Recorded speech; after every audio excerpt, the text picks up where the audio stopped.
Good morning, everyone. I call this special council meeting Friday, November the 24th, 2023, 10 a.m. to order and to acknowledge we are on the traditional territory of the Stahelas. Next order of business, please. The next order of business is introduction of late items. No late items. Next order of business, please. The next order of business is approval of agenda.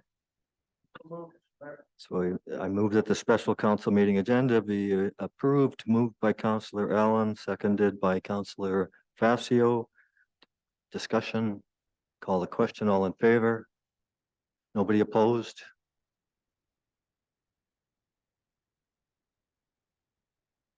Passes unanimously. Did you get your mic okay, Councillor?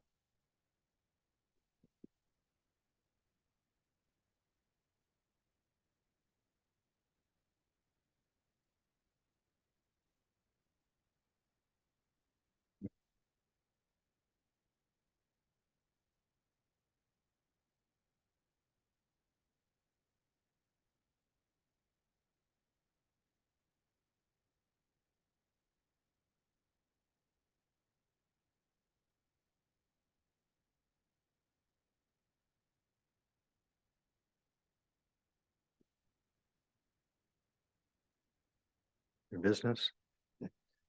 So I move that council resolve itself into the committee of the whole. Do I have a seconder? Seconded by Councillor Allen. Discussion. Call the question, all in favor? Nobody opposed? Passes unanimously. Next order of business, please. Moving into committee of the whole, the next order of business is items for discussion, and item A is dike upgrade. Thank you. Do we have a staff member or to our Chief Administrative Officer? Thank you, Mayor Wood. We have representatives from NHC, and I believe, well, actually, I'll just allow them to introduce themselves. They're on Zoom. Good morning. Good morning. Good morning. Tyson, if you're able to make Jeff a panelist, that would be great. Jeff is a panelist, I think. Yes, Yeah. okay, great, perfect. That's great. Jeff, why don't you start? Yeah, my name's Jeff Cutler. I'm a principal and landscape architect at Space to Place Landscape Architects. We're sub-consultants to NHC on this project. Excuse me, we're not getting good audio here. It's hard to hear you. We're just maybe trying to do something with it at the moment. Hold on.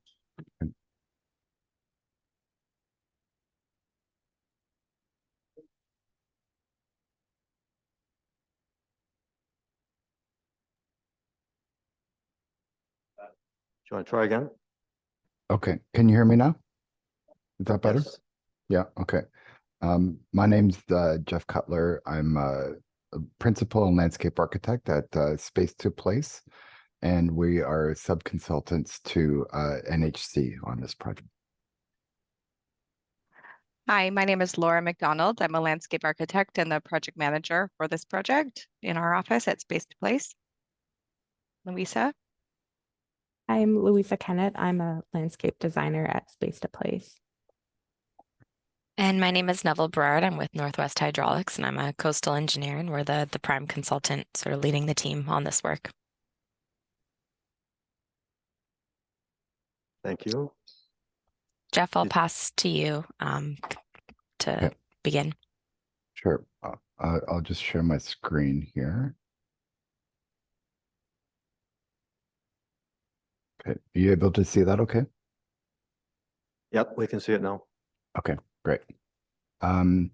So yeah, so we're working with the NHC team on the flood protection related to Harrison Lake, and essentially we have to raise the flood protection up about 1 meter through the park space between the town and the waterfront. And so what our role as landscape architects on this job is to look and kind of explore different options so that this can be kind of integrated into that park space as best as possible. And so we've developed 3 different scenarios for how that could be approached.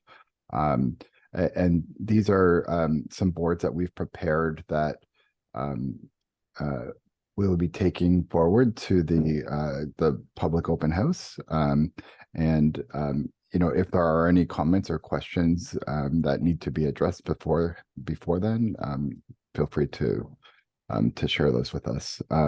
So just kind of starting before I get into the concepts, I just want to kind of just go over the project objectives for this. You know, obviously I think one of the prime objectives is obviously so that it's flood ready and so that it protects the village from future flood events. It's accessible. I think we have to maintain the accessibility from the esplanade to the public space and the beach, making it functional, also flexible and adaptable to allow for future infrastructure upgrades if required, depending on changing climate conditions, placemaking, so it preserve and enhance the character of the site while integrating the new flood protection into the park, and sustainable, minimizing site disturbance, including removal. We want to kind of minimize removal of mature trees and the amount of regrading of the site.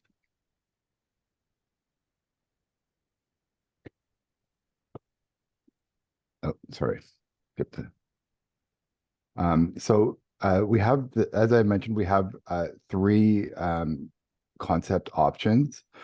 So this first option is kind of taking, I guess, what would be maybe called as like the most traditional approach to flood protection, which is a earth-filled dike.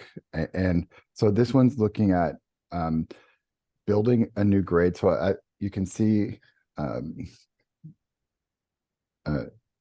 there's a dashed line here on the section in the bottom left-hand corner that shows the existing grade. So it shows that we have to raise that grade by you know, approximately 1 meter from the existing grade.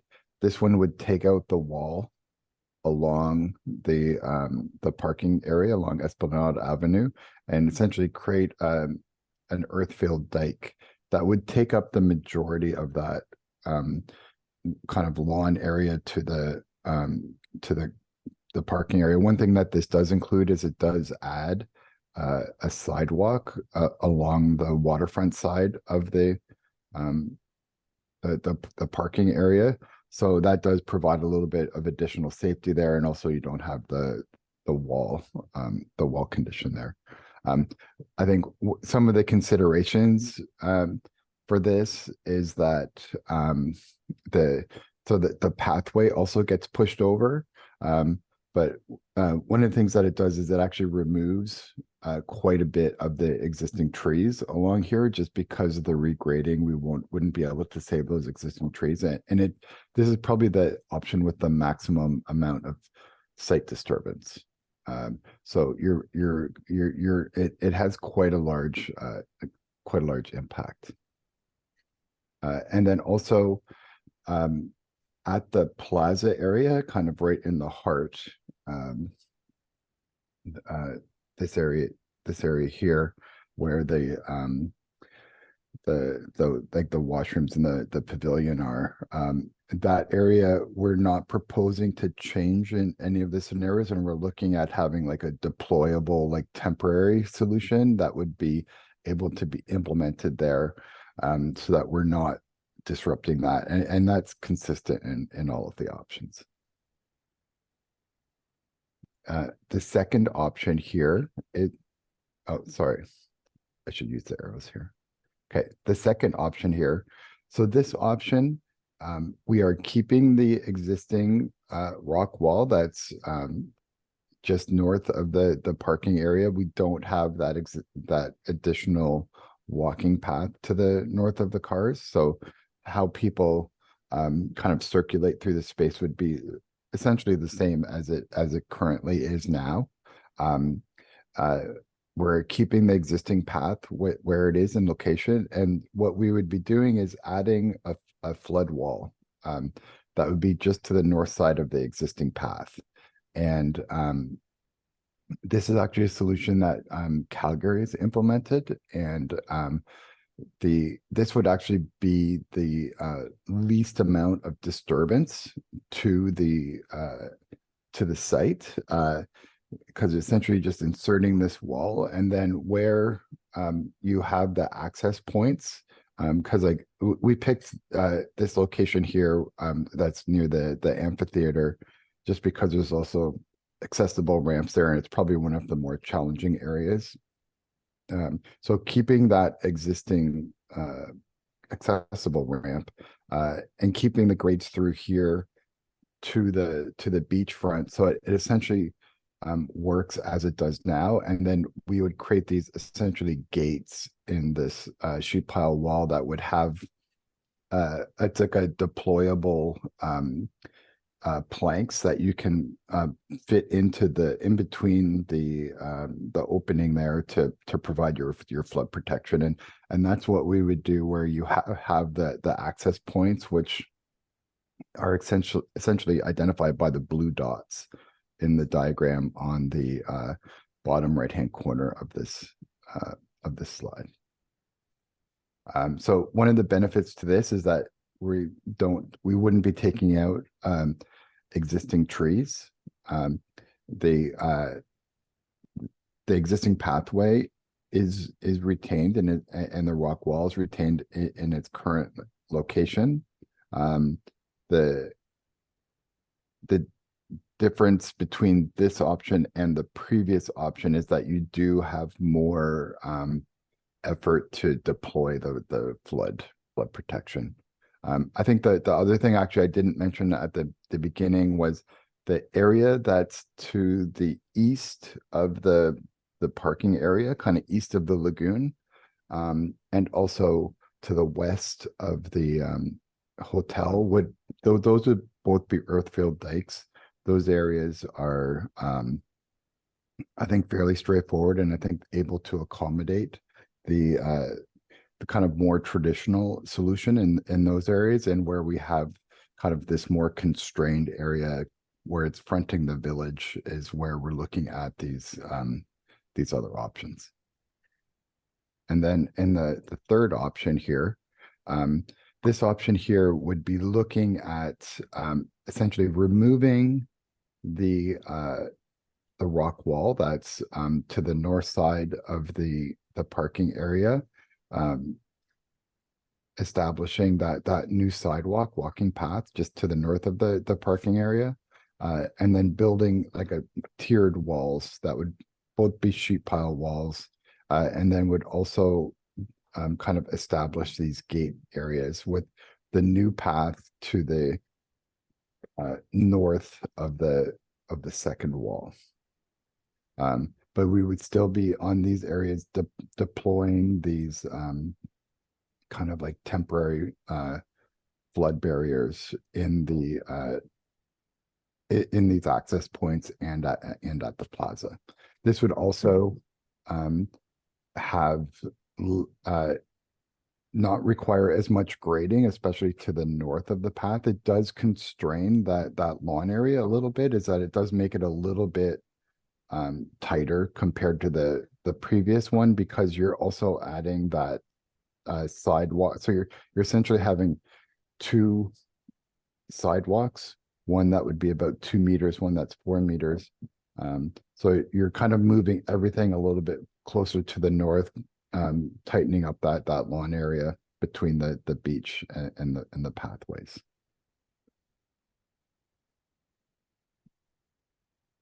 And so these are the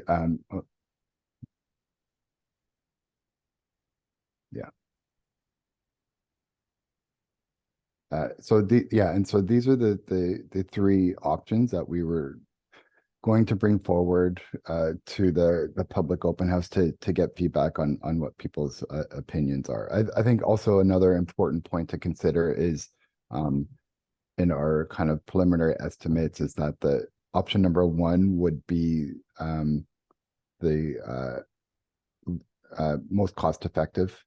The other two options have more kind of disruption to the existing site and you have to kind of build, it's like on this option number 3, you would have to rebuild that existing rock wall, which would add an expense to that. And then also with option number 1, where you have that quite a wide earth dike, you would have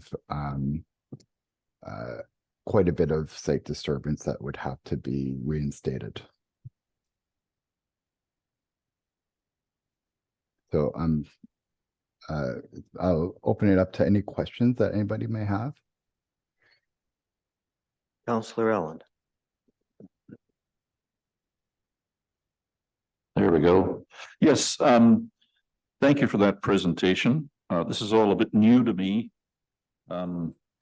My first question has to be, if we're designing something, is what risk are we anticipating? And who decided that we needed to have another 1.1 meter dike protection, and why did they decide that? And I ask that question because the last time that we had a flood in Harrison was in 1948, 76 years ago. And at that time, the flood did not come from Harrison Lake. All of the designs I'm seeing in front of me here anticipate a flood coming from the north, from Harrison Lake, and flooding into the village. What happened in 1948 was a repeat of a process that had occurred for the last 10,000 years since the Ice Age, and that was the Fraser River freshet coming down in June of the year, and the Fraser River water flowing around through what is now the Agassiz town site, coming up the Miami River Valley and flowing into Harrison Lake. So the flood in 1948 actually came from Agassiz, not from Harrison Lake. And that is, in my opinion, still a geological possibility because of the problems we're having with sedimentation of the Fraser River and the raising of the bed of that river. If that happens, the water will not be able to flow into Harrison Lake as it has done over the last 10,000 years because we have built a dike along the front. And if we do get a flood from Agassiz, we only have 2 8-foot flood boxes through that dike at the west end. And what we'll need to do is to bring in excavators and destroy parts of the dike to let the flood water get away. So I only have 50 years of experience in Harrison Hot Springs, and I've experienced quite a bit of high water in Harrison Lake, but never to the point where it's threatened to come over the dike. And so I kind of need to know why we need this extra meter and what is the risk that has been identified, I suppose, by somebody of that happening, and how we would respond if in fact we got the flood from Agassiz, which is what happened in 48. So those are just very fundamental questions.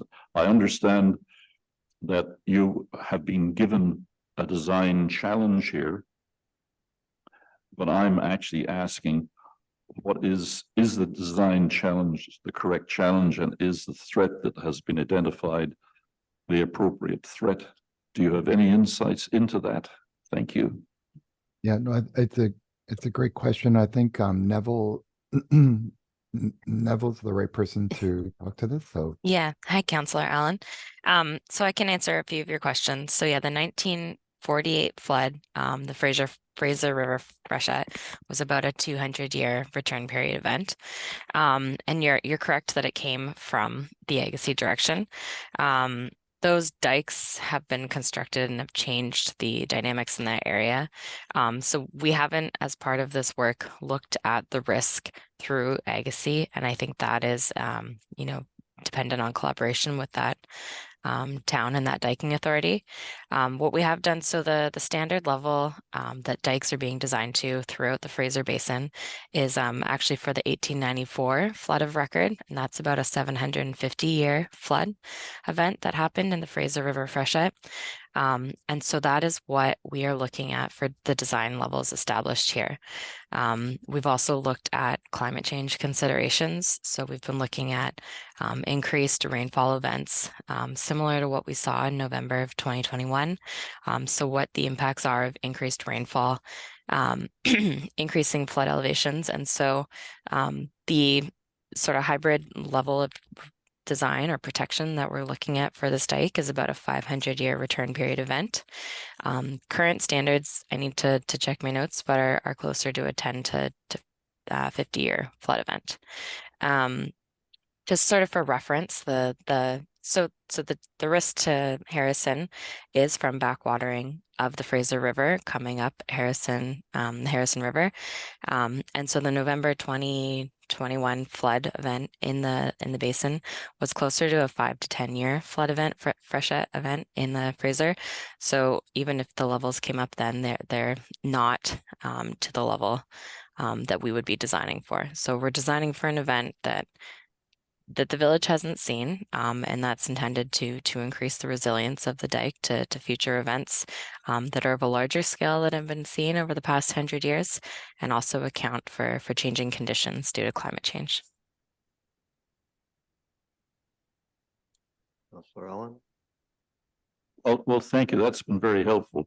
Do you know what the flood water reached in 1894 in modern terms of In Harrison, I'd have to, the gauge wasn't installed at that time, so I can look at what our modeling shows for what it reached.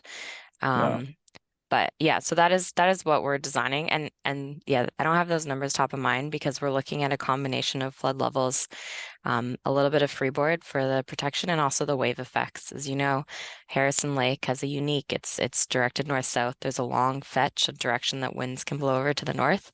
So it is a unique situation in that it's susceptible to waves reaching the dike, which increases the level of protection. In Agassiz, you know, it's more of a riverine system. It's purely water levels that they're designing for, with just maybe a little bit of boat wake impacting it. But Harrison is a little bit of a different system because it has the potential for combined water levels to be high as well as wind or wave effects. Go ahead, Councillor. Yes, okay, well, that's good. So you'll be able to get us a number for the 1894 that we can compare with the 1948 to Correct. see how those two compare. That'd be good. The wave effect thing interests me greatly because the prevailing weather pattern, which I believe has been the weather pattern for hundreds, maybe thousands of years, is that from now on, from the beginning of November, we start to get cold and freeze up, and Harrison Lake starts to drop and reaches its lowest level usually in March. And at that point, we're left with something like 10 or 12 feet or 3 to 4 meters below summer crest. And there's very little water in the lake. The prevailing wind pattern in Harrison is that we do have onshore weather coming because we're on a west coast continental climate belt. And the onshore, and I'm talking about ocean shore, gives us a prevailing southwesterly winds coming up the valley and blowing up Harrison Lake for most of the year. The only time that we actually do get a significant wind from the north is when, is when we get an Arctic outflow, and that tends to happen by the last 100 years of wind records in February. Maybe a little bit in January, but seldom into March.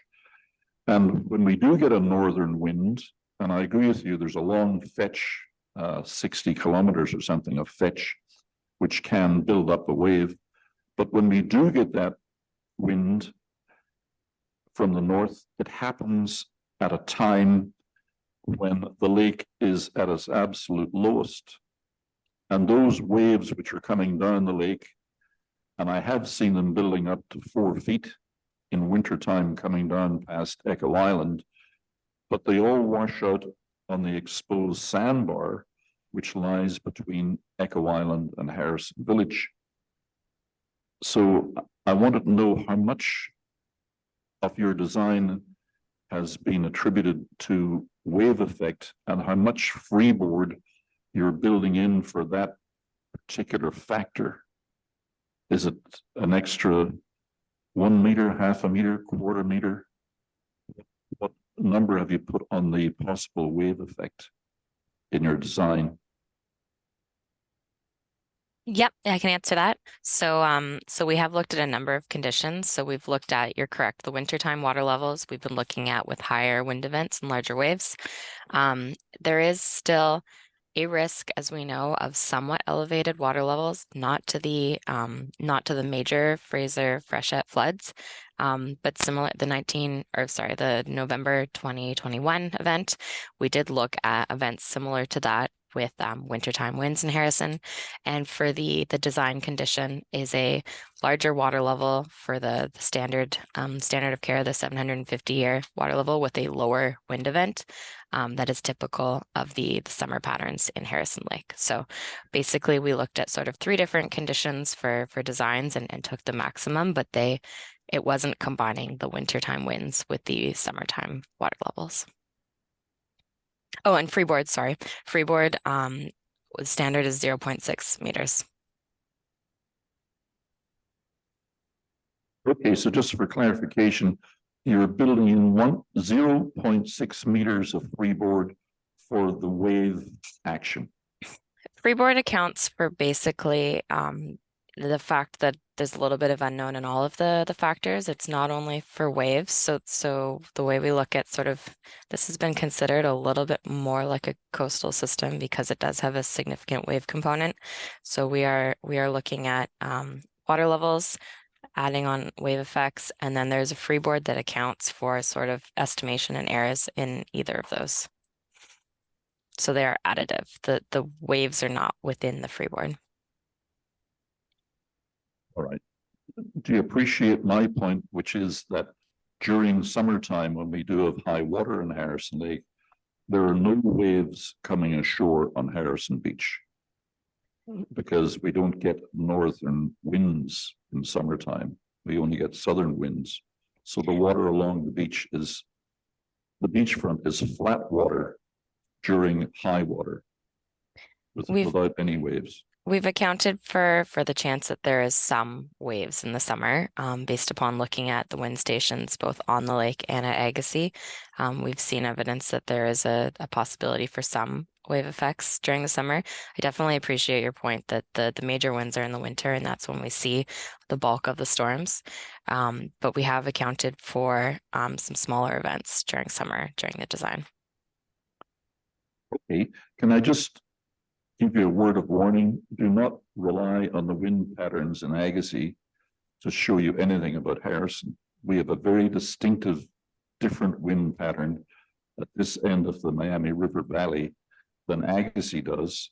And we had that same problem with our wildfire risk assessment, is they used an irrelevant wind pattern because we do have very good information locally about wind patterns because we have sailors and windsurfers who have been tracking this, and there is good wind pattern information available here in the village. Anything from Agassiz or Hope or Chilliwack or Abbotsford is largely irrelevant. Thank you. Councillor Jackson. Thank you, Your Worship. In 1894 and 1948, nobody talked about climate change. This is a whole different thing we're talking about today, 2021. Nobody thought that the Abbotsford would be flooded the way it was.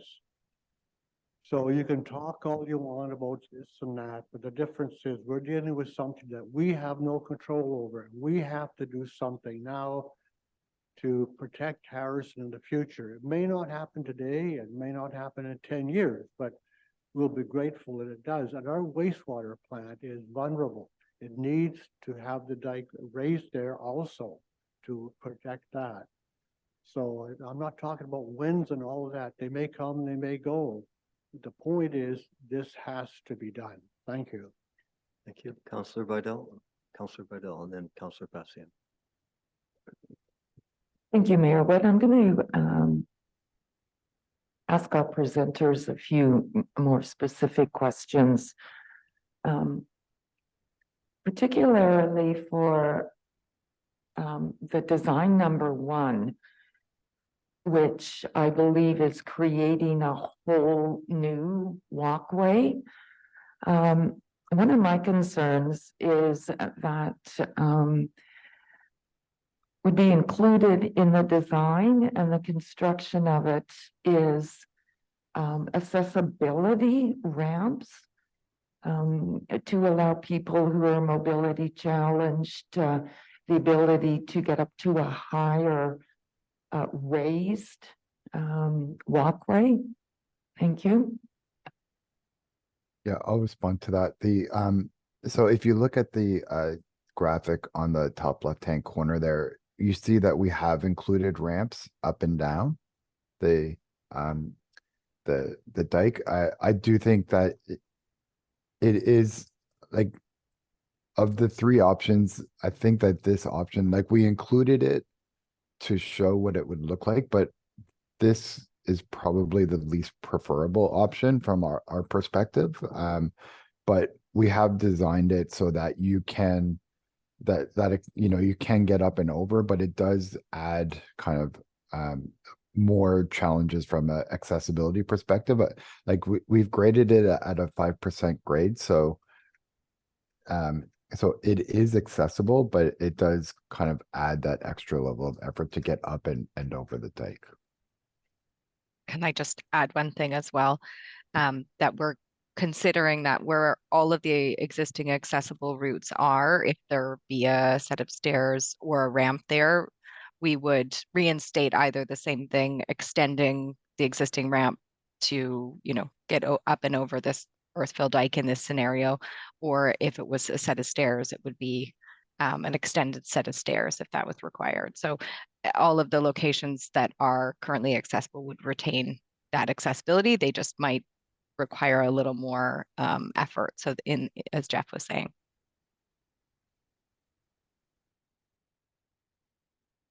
Thank you. And my second question on both design number 2 and design number 3, are we looking at minimal tree removal in comparison to the design number 1, which indicates there would have to be extensive tree removal? Thank you.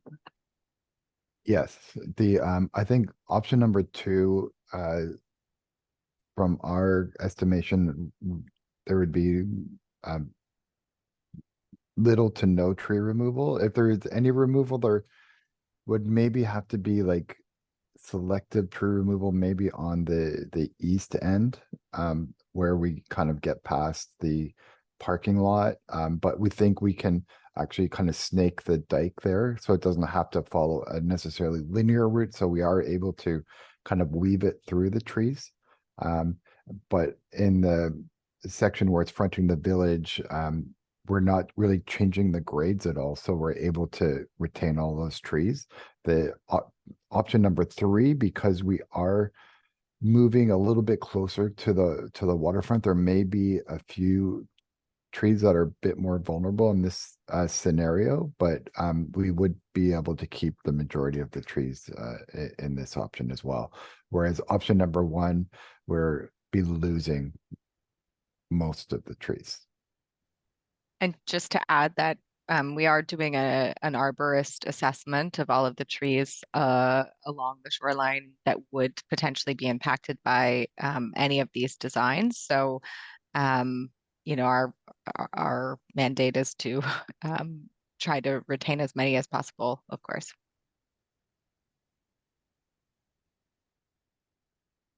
Thank you. And one last question on design number 3. putting a sort of like a new walkway on the north side of the existing walkway. I have, or previous council has discussed certain options of providing some level of a bike lane across the existing, not across the existing walkway, which bikes are not permitted at this time, and extending a bike lane along the lagoon. Would your additional walkway in design number 3 work towards that, or is something that could be considered? Thank you. I think that could be considered in any of the options. A lot of it is the width of that as well, like whether you want to have like a separate cycling path and a pedestrian path. You know, you just have trade-offs, right? So it's like you're eating more into that lawn area that people use for like recreation to kind of hang out by the beach in the summer, and so you're kind of further eating into that space. But if that's a trade-off that wants to be considered, that could definitely be accommodated in any of the options. I would say it's just a matter of how much space do you want to allocate for that use. Thank you, and nothing further at this time, Mr. Mayor. Thank you. Councillor Facio. Thank you, Mayor Wood, to the designers. My understanding, we should have a record of it somewhere, that the height came from the BC environment regarding raising the dike by 1 meter. I know when we did the riprap around the hotel several years ago, we got a grant where the dike there was raised slightly, that the conversation was at that time about the remains of the dike at some point would have to be raised at 1 meter, because it's below what it should be. Since 2004 to 2021, we've had, I would say, at least 3 or 4 major concerns in the village in regarding to possible flood and evacuations. At one point we had the army here to start evacuating, and with the district of Kent, cattle was going to be going to Bellingham, and our area was going to be evacuated. We had a tremendous flow from the Lillooet River several years ago that affected the village as well, where it came all the way up to the existing wall that we have there. And thank God we got that wall. My personal view on this, I know there's going to be public consultation, we've got a way to go, but like Councillor Jackson said, we're in an era now that anything can happen at any time with major disasters, and it seems to be either forest fires or flooding, winds, whatever the case may be. So for the less impact on view, I would consider the design too, because that doesn't impact anything. According to the line here, shoreline access is retained, existing rock wall is retained, existing elevated pathways retained. I think that is a concern, is the impact on the view, and that one obviously it's closer to the, if I'm correct, going closer to the lagoon. Was any consideration given in using the existing wall that's there to raise that? Thank you. There was some early discussions about that. I guess one of the things was, you know, we don't have like a lot of kind of like records of how that existing wall was built, and whether like to meet a dike standard. I don't know that it would necessarily meet the dike standard if we raise that existing a wall, like we could do it as more of a kind of earth-filled dike. But I think also setting the wall, the secondary wall back a little bit, I think reduces the impact of that wall on the village side, right? Because if you're essentially having like a 2 meter wall right at the edge of the park in there, it becomes quite a barrier, and stepping that wall, I think, reduces the visual impact from the village side. So just last quick, on design two, then the flood wall conception that is shown here is just set back from the existing block wall? Yeah, it's north of the existing path. So it's. Oh, it's north, so it's more onto the north. Oh, so it really, it wouldn't affect the sight lines or view as much as the others would. Correct. Like it's still higher, so it's still going to block the view to some degree from the kind of the sidewalk on the other side of Esplanade when you look across to the water. But because it is stepped back, it would have the least visual impact. Thank you. Thank you, Mr. Mayor. Thank you. Now I have a few questions for you. I actually was just given a book the other day here, and it's The People of the Harrison, and it was done by Stephen Slade, and it's actually quite interesting. And she's a curator, and the book was written quite a number of years ago and has been reproduced, but it goes back to the 1800 flood and what happened in the village here with regards to the dike, and then in the 1948. But when you actually read the book there, it actually claims that the dike there was made out of a lot of logs that were actually tied together. So we don't really know what's behind that wall and what's underneath the walkway and everything else that's there, but it just seems to be a lot of unknowns under there. But anyhow, it's a really interesting book for anybody that wants to read some of the history of the flooding and stuff that's happened in the village. But I just want to comment on this one.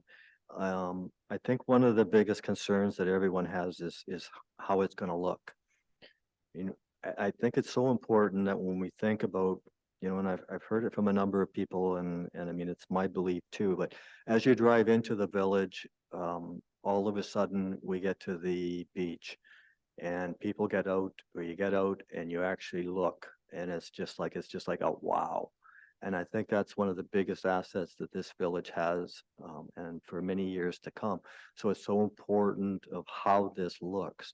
So I'm really pleased to see the landscape architects in this. I am no architect in any way, but I think it's really important of how it looks. But when I look at these three drawings and I look at the sheet wall, it's still up just a little over a meter than what's there now. So when I stand out here, if I just walk out the front door where we are right now, I'm not going to be able to see a lot of the lower portion of the lake. You can see the higher parts. What that looks like when it happens, I don't know. But to see it looks like about a 1.1 meter steel wall, I don't think that's very attractive. You know, I think we want to keep it to nature. So I'm not really too, and I know this is not what this meeting is about here, but I'm not too in favor of either one of the ones with the actual wall. So I would hope that, you know, when you do your presentation to the public, that you can have a little bit like more of an architectural picture of what that wall is going to look like. Right now, it's just a brown line, and I think it's really important for people to visualize that. So I'm more inclined to with the design number one, which is more of a natural look to it. It's, you know, I like to think in a holistic way.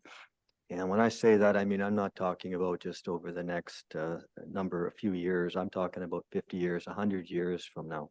So, I mean, I've just told you two instances in this book here, and when you start reading and you find out in the history of how many ideas have come through this council.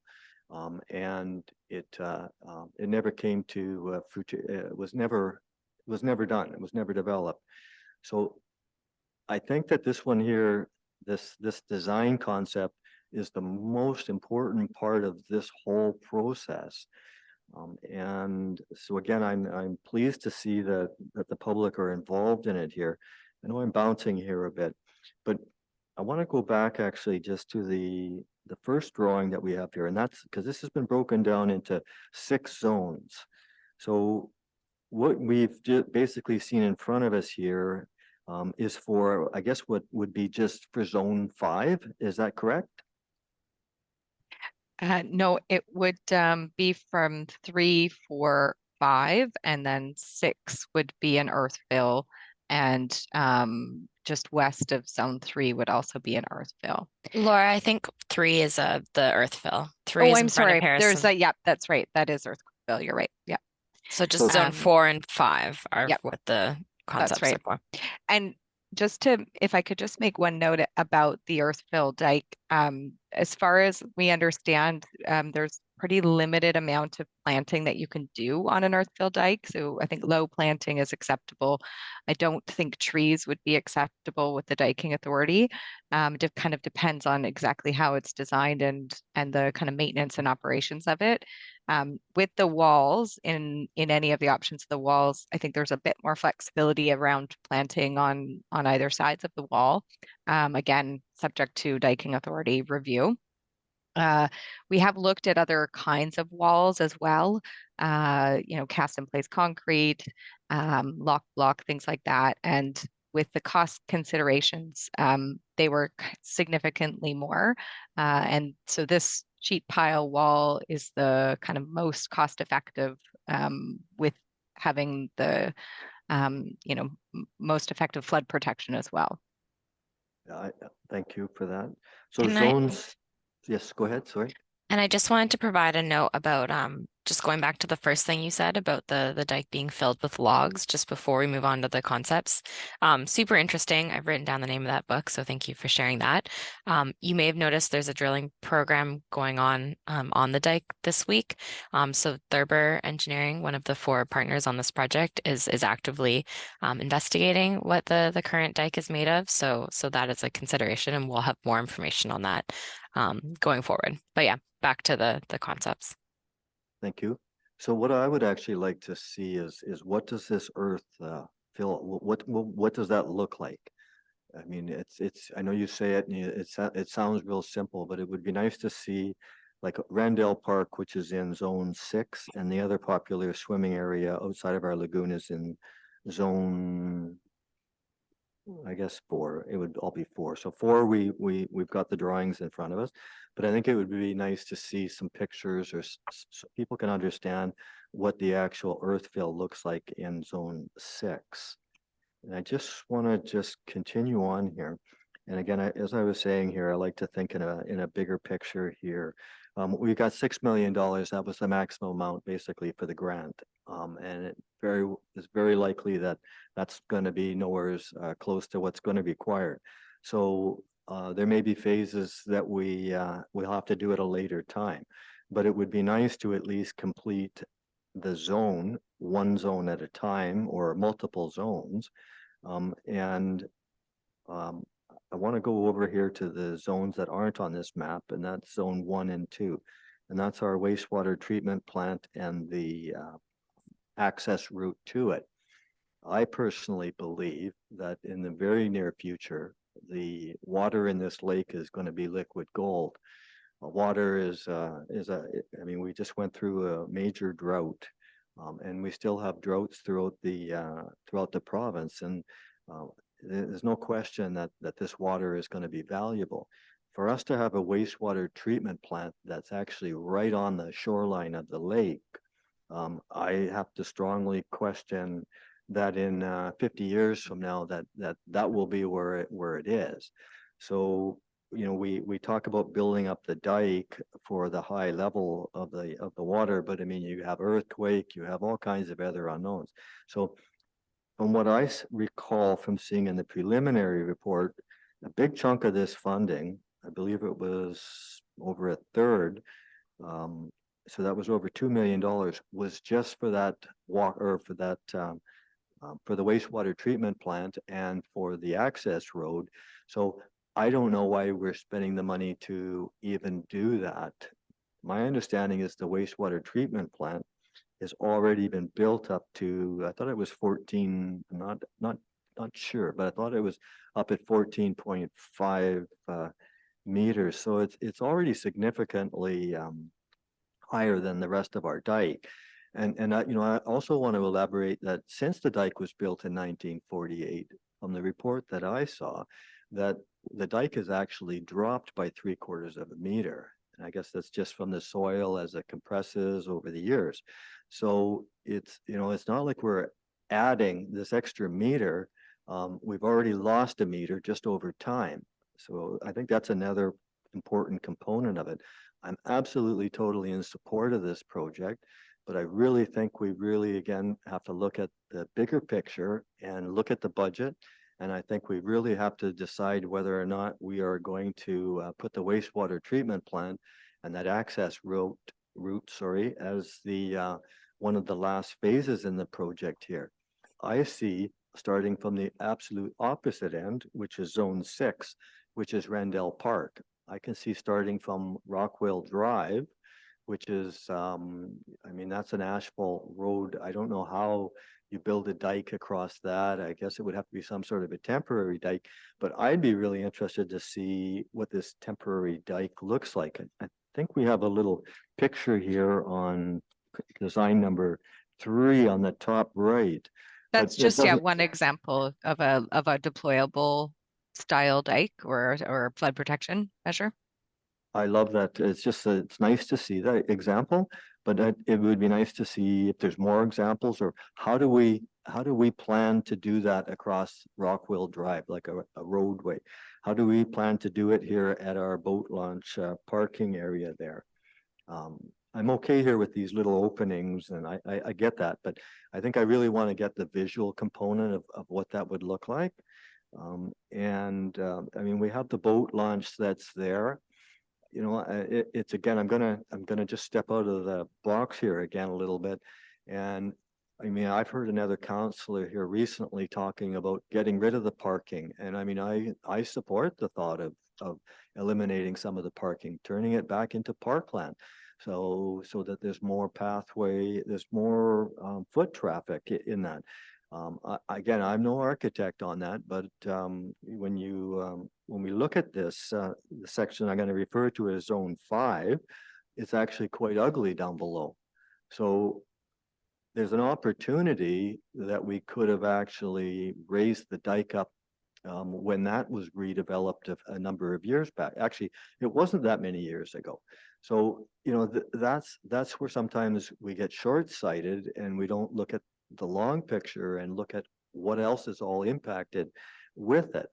So we've also got, council had discussion in a strategic planning just a month or two back, and that is the changing of the lagoon. And there's talk about even infill of possibly half the lagoon or a portion of the lagoon. So that changes the whole effect of this again. I know this is already the scope of your work, but I think as council, we need to be looking outside the box as well as inside the box. So I think I've said enough. I don't really have any questions, but I'm just hoping that when you have the open house with the public, again, that you can show a little bit more as far as in pictures of what it would look like in the earthfill at Rendell Park and the deployable flood protection, and again what this wall here that you refer to as a sheet pile wall, I think that's really important. So those 3 things I think are crucial for the public open house. That's all I have. Councillor Allen. Yes, Mr. Mayor. Thank you for the invitation to think outside the box a little bit. I'm still not convinced that we need to have a permanent dike 1.1 meter higher than the current. I think it's 14 meters along the walkway at the stone wall. I'm a bit surprised to hear that that may have dropped by a meter since it was built in the early 1950s. I don't see the evidence of that in the blacktop and the other things in the area. And if you want to find out how the dike was built, we can tell you that because we still have people in the village who were there and who built it and who know what material went into it and how it was constructed. So that's not really a mystery to me at all. What I am concerned about, though, is the whole jurisdiction around dikes.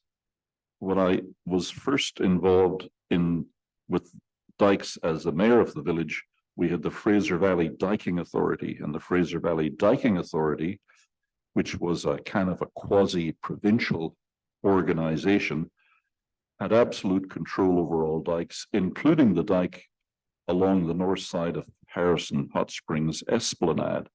And I had to negotiate with them to push the dike back in a semicircle to create the plaza that we have at the end of Hot Springs Road. And anything that we did in the area across the lakefront, the diking commissioner lived in Chilliwack, would be quick to get on the phone to me and say, what are you doing? And explain this to me and remind me that I needed his approval for anything that I did in the beach area that might affect the dike. Since that time, the diking authority seems to have been kind of dismissed. The province has downloaded diking responsibility to municipalities. And the recent discussions following the floods in Sumas Prairie and Abbotsford are indicating that the province is going to revive something like Fraser Valley Diking Authority and are going to take back the responsibility and the authority to decide what happens in any of our dikes around the Fraser Valley. And I think we need to have great clarity on that, because we could just be spinning our wheels here if it turns out that the province does something like they've done recently with housing and policing and step in and take it over again. So that needs to be clarified before we go much further. I appreciate Mayor Woods's comments about the location of the sewer treatment plant. What I'm going to tell you is something that you may not know, but I know, and that is that Metro Vancouver has already registered a water reserve on Harrison Lake as a potential source of water for Greater Vancouver. And in my conversations with Councillor Marvin Hunt, who was part of that, they weren't really happy with the fact that we had a sewer plant discharging in or near Harrison Lake. And I think that if we were thinking outside the box and to expand on Mayor Woods's thought, the logical thing for us to do, perhaps with the financial assistance of Metro Vancouver, is to take our sewage and pump it south to the Fraser River with a discharge point into the Fraser somewhere in the Agassiz area. And if we were to do that, we would need to abandon our current sewer treatment plant. And there's another reason for doing that. The prevailing winds in Harrison in the summer come with a breeze from the north in the morning and the wind from the south in the afternoon. And that breeze from the north brings the odors from our sewer lagoon straight down the side of Harrison Lake, around the back of the Harrison Hotel and into the village. And I think that is something that was not considered when the plant was being located in that vicinity. If we were starting with a blank sheet of paper today, I don't think we'd be putting that sewer plant where it is today. And I hesitate to spend any money on perpetuating that if in fact there's a better way to handle it. One more thing I'd like to say is that I think we should be open to thinking outside the box. And all three of these designs that I have in front of me call for a permanent 1.1 meter structure of some kind right along the front of Harrison. And that to me is not going to be a good thing for the economy of the village, because we have spent a lot of time in our OCP talking about view preservation, and I've always been an advocate that we keep the view of Harrison Lake as open as possible. The original design of the plaza was to allow people to drive to the end of Hot Springs Road and be absolutely wowed by the view that they saw. Today, you drive to the end of Hot Springs Road and you don't see anything but concrete and trees. So we're not doing a good job of view preservation currently. We need to do better. And what I would like to suggest is that we think a little bit broader and don't leave ourselves tied to these permanent structures. What we're seeing down in the Fraser Valley around Abbotsford is the use of large sandbags, the 1-ton bags that fertilizer and different commodities come in. And Abbotsford has made very good use of these in putting up temporary dikes around the Sumas River and the other areas around Sumas Prairie and Sumas Lake area. I also see from my travels abroad, and I spend a fair bit of time around Lake Geneva in Switzerland, where they have similar problems to Harrison Lake, that what they do is that instead of blocking the view where there's a potential for a wave run up or water, they put a store of lock blocks alongside. The standard lock block that we use is 30 inches wide, 30 inches high, and 60 inches long. And those are quickly and easily deployed onto a precast concrete base to provide either 1 meter or 2 meters of protection. And they can be deployed very rapidly using ordinary non-specialized equipment. And I think that as we look at what we're trying to do with the lakefront at Harrison, I think we should open our minds to the opportunity of, instead of using permanent dike raising throughout the whole 6 zones, that we consider that there may be areas, and perhaps the whole area, that can be protected simply by having an adequate supply of blocks on standby to be quickly deployed, even using the equipment the village currently owns, into position to provide the necessary raising of the dike where necessary.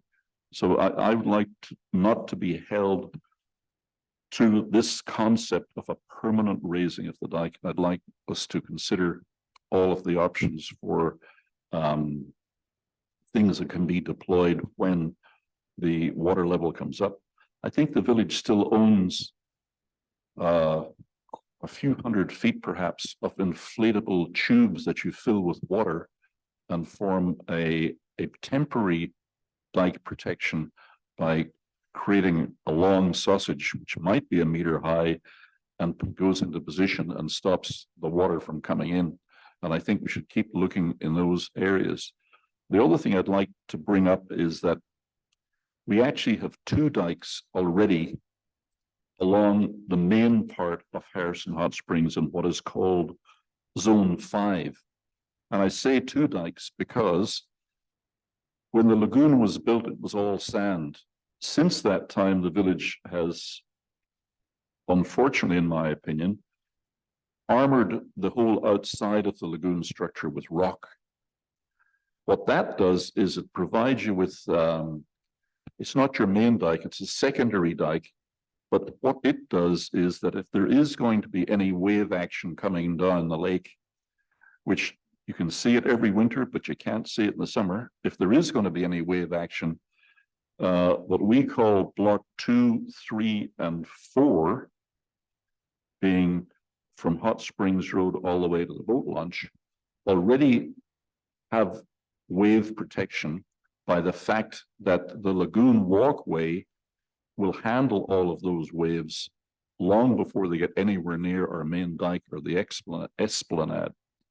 So we effectively don't really need any wave run-up protection in all of Zone 6 because we already have it in the existence of the dike walkway.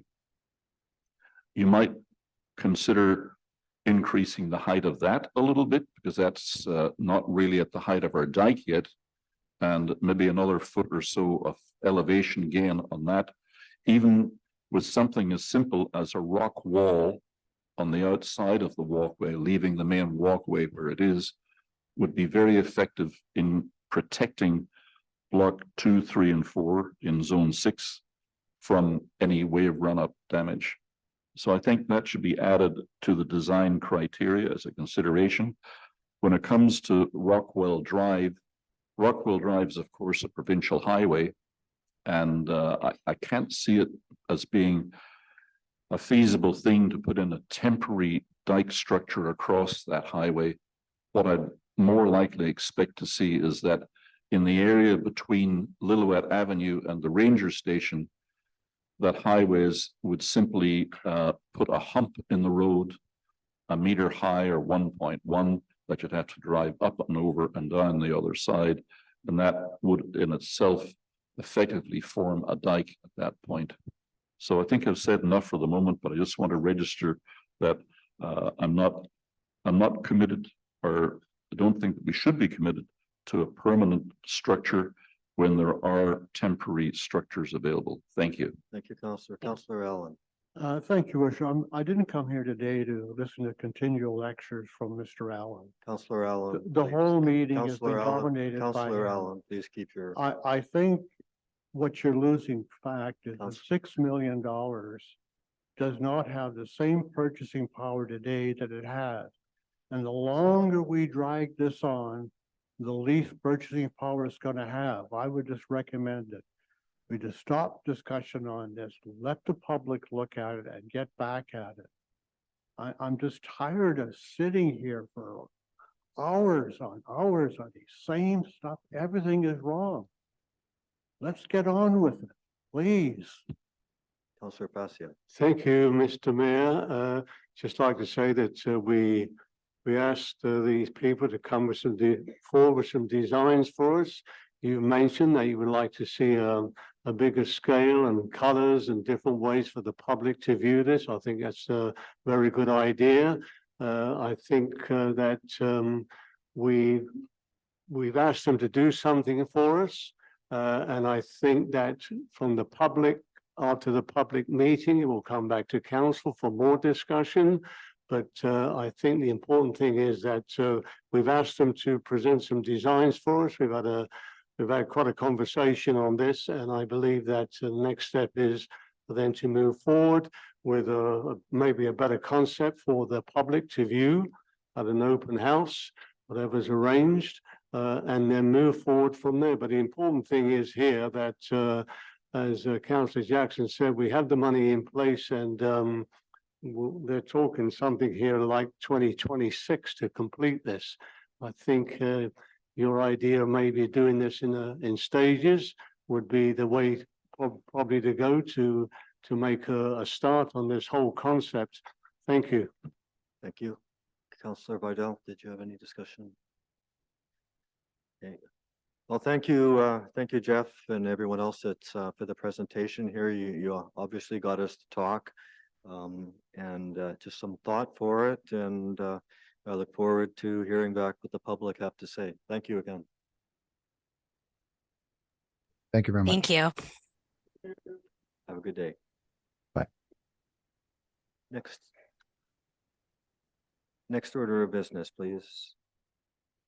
The next order of business is Moby mat replacement with boardwalk. I believe that's Councillor Facio. Thank you. Thank you, Mayor Wood. Yeah, just we're obviously getting more deeper now into the disability situations around the province and around the world, actually. And now we have have to get a committee together. The idea of the Moby mats was a very good idea. The only thing that I find with the mobile mats was I got the concept from Tofino, actually, from the mayor there at the time, is that they do get quite a build-up with sand. So coming back from a trip to Europe, and also they do have this in Tofino as well, they do have a boardwalk that it is much easier for the disabled or for people to walk on, doesn't get built up with the sand, and it doesn't have to be removed.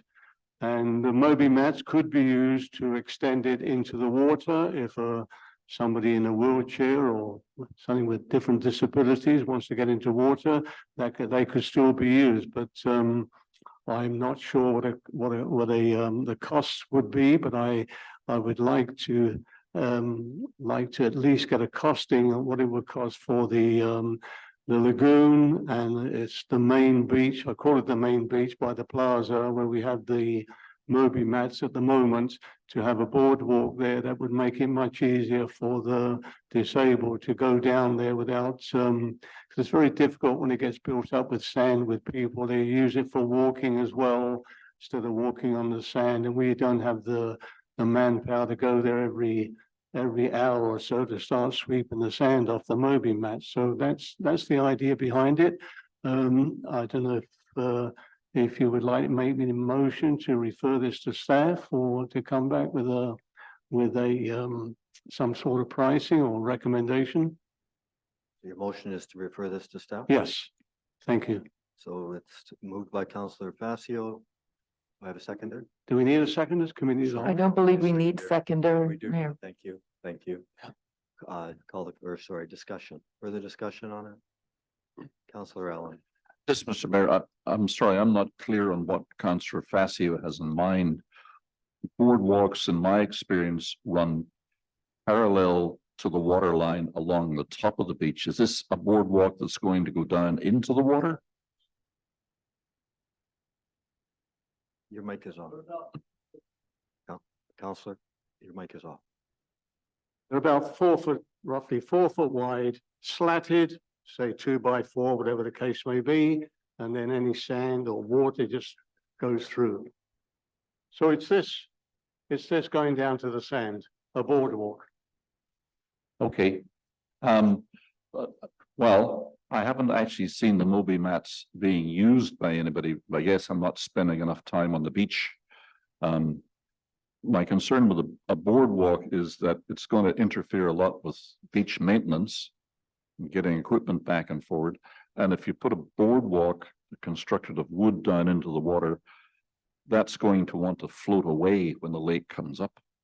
So it would need to be permanently anchored or built out of concrete or something that didn't float in order to work. It's a wooden boardwalk. Yeah, it's used quite frequently in Tofino, and they have an ocean that comes in. Yes, I've seen them used where the water level is fairly static and doesn't come up and down. We've got 10 feet of water level change from high to low, and that is about 100 feet of distance that needs to be adjusted all the time if it's going to go to the edge of the water. The actual Moby mats that we have, Councillor Allen, doesn't get to the water. That's why I'm referring the length of the boardwalk, and we can extend those Moby mats into the water if we need to. Now I think I'm starting to understand that this would be partially a wooden boardwalk, partially Moby mat. I'd just like to point out that other communities are using conveyor belting, which is surplus from mining and other things, and it's the same width, it's much heavier and much cheaper. We could put quite a lot of those down in Harrison for the same cost as one boardwalk or Moby mat, and those are thick rubber, about not quite an inch, maybe 3/4, heavy, and you can run your equipment over the top of them and it doesn't matter. And I think there could be a viable alternative to Moby mats or boardwalks. Thank you. Thank you, Councillor Vidal. Thank you, Mayor Witt. Through you to Councillor Allen. I spend considerable time down at the beach and around the lagoon area, and I can assure you that those Moby mats are used on a regular basis. Your comment about using some sort of a walkway or whatever of rubber, we need to keep in mind that the purpose of the Moby mats was for accessibility, not only for persons who may be mobility challenged, but also for young families who have strollers. and are wanting to bring young children down to the beach. I do agree that them getting covered in sand certainly is an issue. And our water level does fluctuate during our tourism season. Sometimes the Moby mats are able to get right down to the lake, and sometimes they're not. So I think referring this back to staff to come up with some viable options with a boardwalk, or a combination of the boardwalk and the Moby mats would be ideal. So I am in favor of that. Thank you. So the motion on the table is to refer this back to staff. I'm ready to call the question. All in favor? Opposed? Nobody opposed? Motion passes with the mayor opposed. Next item, please. The next item is Village Summer Party. That's yours too, Councillor Facio. Thank you, Mayor Wood. In following the pandemic and trying to get things back to normal and trying to get people together in 2022, we had I call it a village summer party on the vacant lot by the office, where we had food carts and entertainment for the children and entertainment for the residents as well, and it's very successful. I believe it may have been, my understanding was it was like a $10,000 budget at that time for what was put on. They had the bouncy castles and all that sort of stuff, and entertainers, plus the music as well. It was very successful.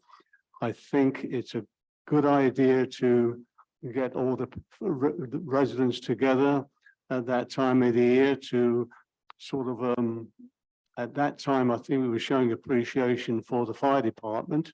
But I think having a get together like that, if we would have to go for discussions into the budget, I know for the new year, I think would be great. If we don't want to use the village grounds, vacant lot, we could always work with the school district to use their area as well. So we have two areas we could use it. But I'm just trying to, I think it would be very nice to try and bring that back for 2024 for the summer. It was done the few days before school started. No, actually school was in, it was September. I would suggest that we do this in August, because we found that with the children, people started to leave a little bit early because of school next day. So if we had it in August before the school year started, that I think that would be a good time to have it. But again, I would refer this back to staff to come up with ideas, and I'm sure they have the previous plans there from last year, and come back with a budget. That's my motion. Thank you. Okay, thank you. I'm just going to suggest, because item H on our agenda here, which was just added, which is the Village of Harrison Hot Springs 75th anniversary. I think that conversation can come as part of that, if you want to withdraw your. Sure. And we'll discuss this Sure. when we get to item H. Sure, so yes. Okay. So that one's withdrawn. The next item, is one of my own here. Sorry. And that's the joint application for the park boundary adjustment. And this has everything to do with our emergency evacuation route. So whereas the joint application for a park boundary adjustment has recently been officially submitted by the District of Kent and the Village of Harrison Hot Springs to BC Parks, and whereas there is a resolution of council from the October 18th, 2023 regular meeting as follows, that staff be directed to immediately work with the District of Kent to set up a joint meeting with all parties involved for the approval of the Ruby Creek evacuation route and to provide all councillors a copy of the pending application submission by the District of Kent. And whereas time is of the essence to have the evacuation route open for the 2024 fire season, and whereas there are no detailed construction plans engineered, and whereas the village does not have a financing agreement or budget in place, there be it resolved that staff be directed to immediately work with the District of Kent to produce engineering drawings with detailed construction plans ready for contractor bids, and that staff be directed to immediately work with the District of Kent to establish a joint budget for the construction and future operating maintenance cost of the evacuation route, and that staff be directed to immediately work with the District of Kent to pre-approve contractors for construction, ensuring the completion before the 2024 fire season, and that staff be directed to provide monthly progress reports to council. So that was moved by myself. And further discussion. Councillor Bidell. Thank you, Mayor Wood. Couple of points that I would like to make in the resolution. Whereas time is of the essence to have the evacuation route open for the 2024 fire season. I think that's quite an ambitious goal. I'm going to go through you to our CAO that I do believe that once it could have been when the application was made to BC Parks or to Ministry of the Environment. I believe what came back is that there would still be a level of consultation from various organizations, including some, and correct me if I'm wrong, some First Nations that would need to be done prior to any construction. Is that correct? Thank you, through you. Yes, that is correct. I will provide council an update. Well, unfortunately, I don't have an update. The application was made, I believe it was in October, if I'm not mistaken, and then we expected a answer from BC Parks because the application has been sent to BC Parks for the boundary adjustment.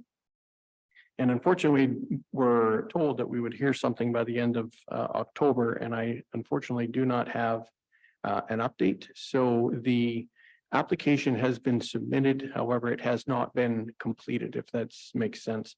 They've acknowledged that they've received it, but there may be additional information they may require before they give it basically the thumbs up and then send it to I think it's got to go to the House for Royal Assent. Thank you. I am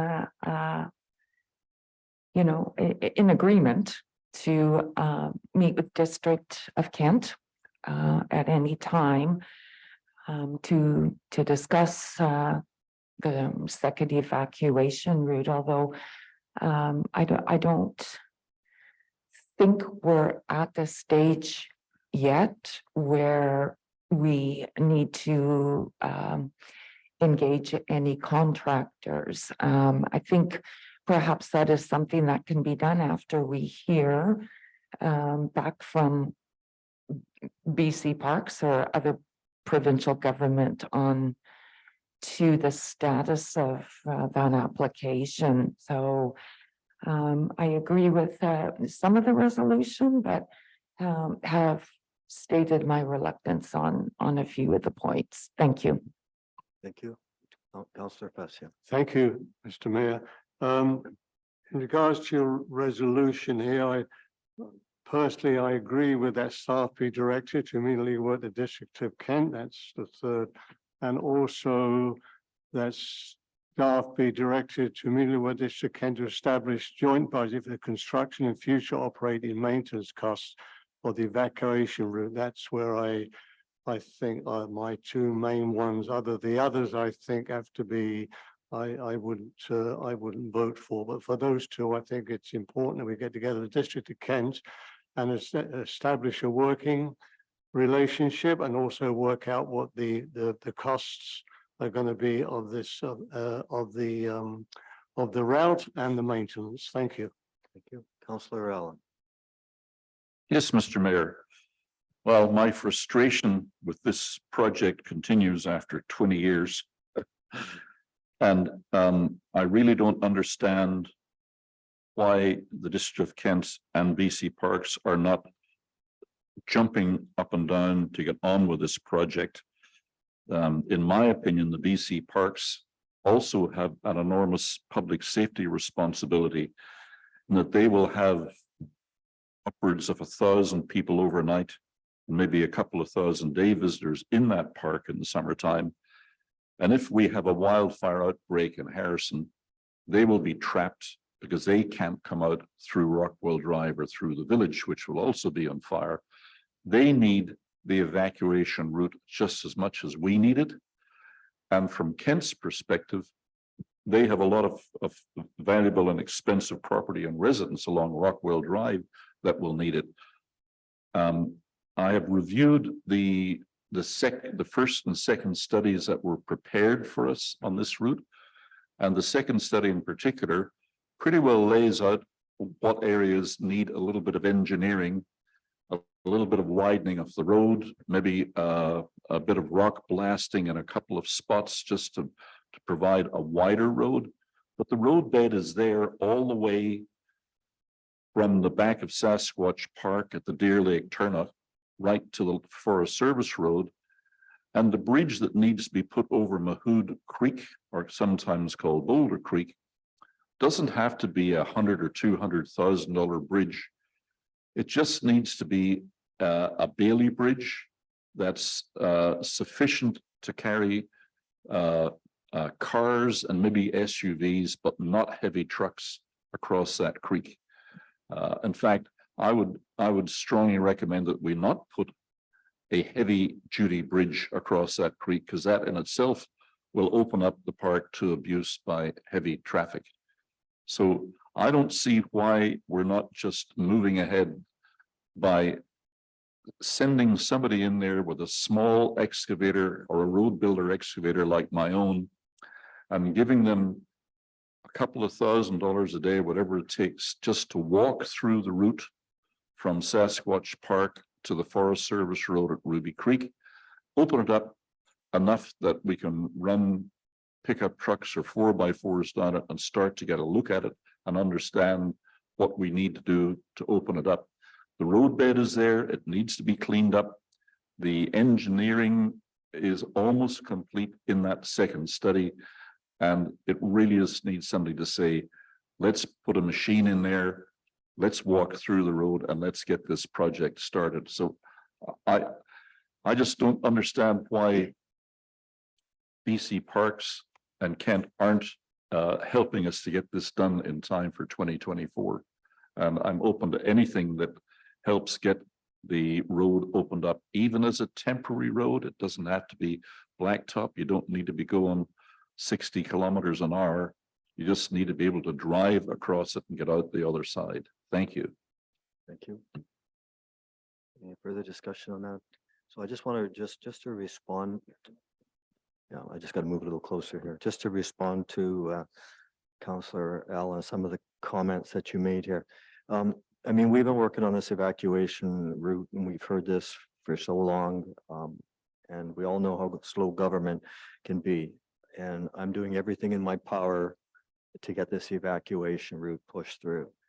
So I had an email that was just sent to me and it was to another individual. So I think it's important that I read it because it'll help answer some of your questions. But again, this is not from me, this is a different person. So it says, thank you. It says, thank you for your email of August the 3rd, 2023, addressed to Honorable George Heyman, Minister of Environment and Climate Change Strategy, regarding the emergency evacuation routes from Harrison Hot Springs. Minister Heyman has asked that I respond on his behalf, and I apologize for the delay in doing so. BC Parks appreciates the interest outlined in your letter and the opportunity to provide information on the process of considering an emergency access route in Sasquatch Park. So Sasquatch Park is protected under legislation in Schedule C of the quote, Protected Areas of British Columbia Act, quote. As such, an emergency exit road requires an application to amend the park boundary to remove those lands from the park. Proposals to remove lands are reviewed pursuant to the cabinet-approved provincial protected area boundary adjustment policy available online at blah, blah, blah. It is important to note that only an act of legislation can remove the lands from the park protected under legislation in the Protected Areas of British Columbia Act. At present, BC Parks has not received an application from the District of Kent or the Village of Harrison Hot Springs to amend the park boundary. So the application process will provide an opportunity for the applicant to outline any significant environmental, social, and economic benefits to the province that exceed the importance of preserving the integrity of this existing protected area boundary and values. In addition to these technical requirements, the applicant is required to complete public consultation. This consultation phase will be a formal opportunity to share your interests regarding the proposal, should any application be submitted to BC Parks. Sincerely, Jim Standen, Assistant Deputy Minister of Conservation and Recreational Division. So I publicly stated that we've submitted the official application. I've read a press release from Mayor Pranger, which says that we've officially officially applied. And now it appears from the province who's making the decision doesn't have our application. You talk about going around in circles, and I mean, it's something that is so important to not just our community, but just for the preservation of anyone that's up in the Crown Lands or in the District of Kent. I just can't fathom here that we haven't even got the application apparently to the appropriate people. And then it talks about going into a public consultation process. So if we read this, we could be years away again. So I want to push this through. This resolution, this motion is to give staff the clear direction to meet with Kent, and let's get this done. Ready to call the question? All in favor? Opposed? Motion passes unanimously. Thank you.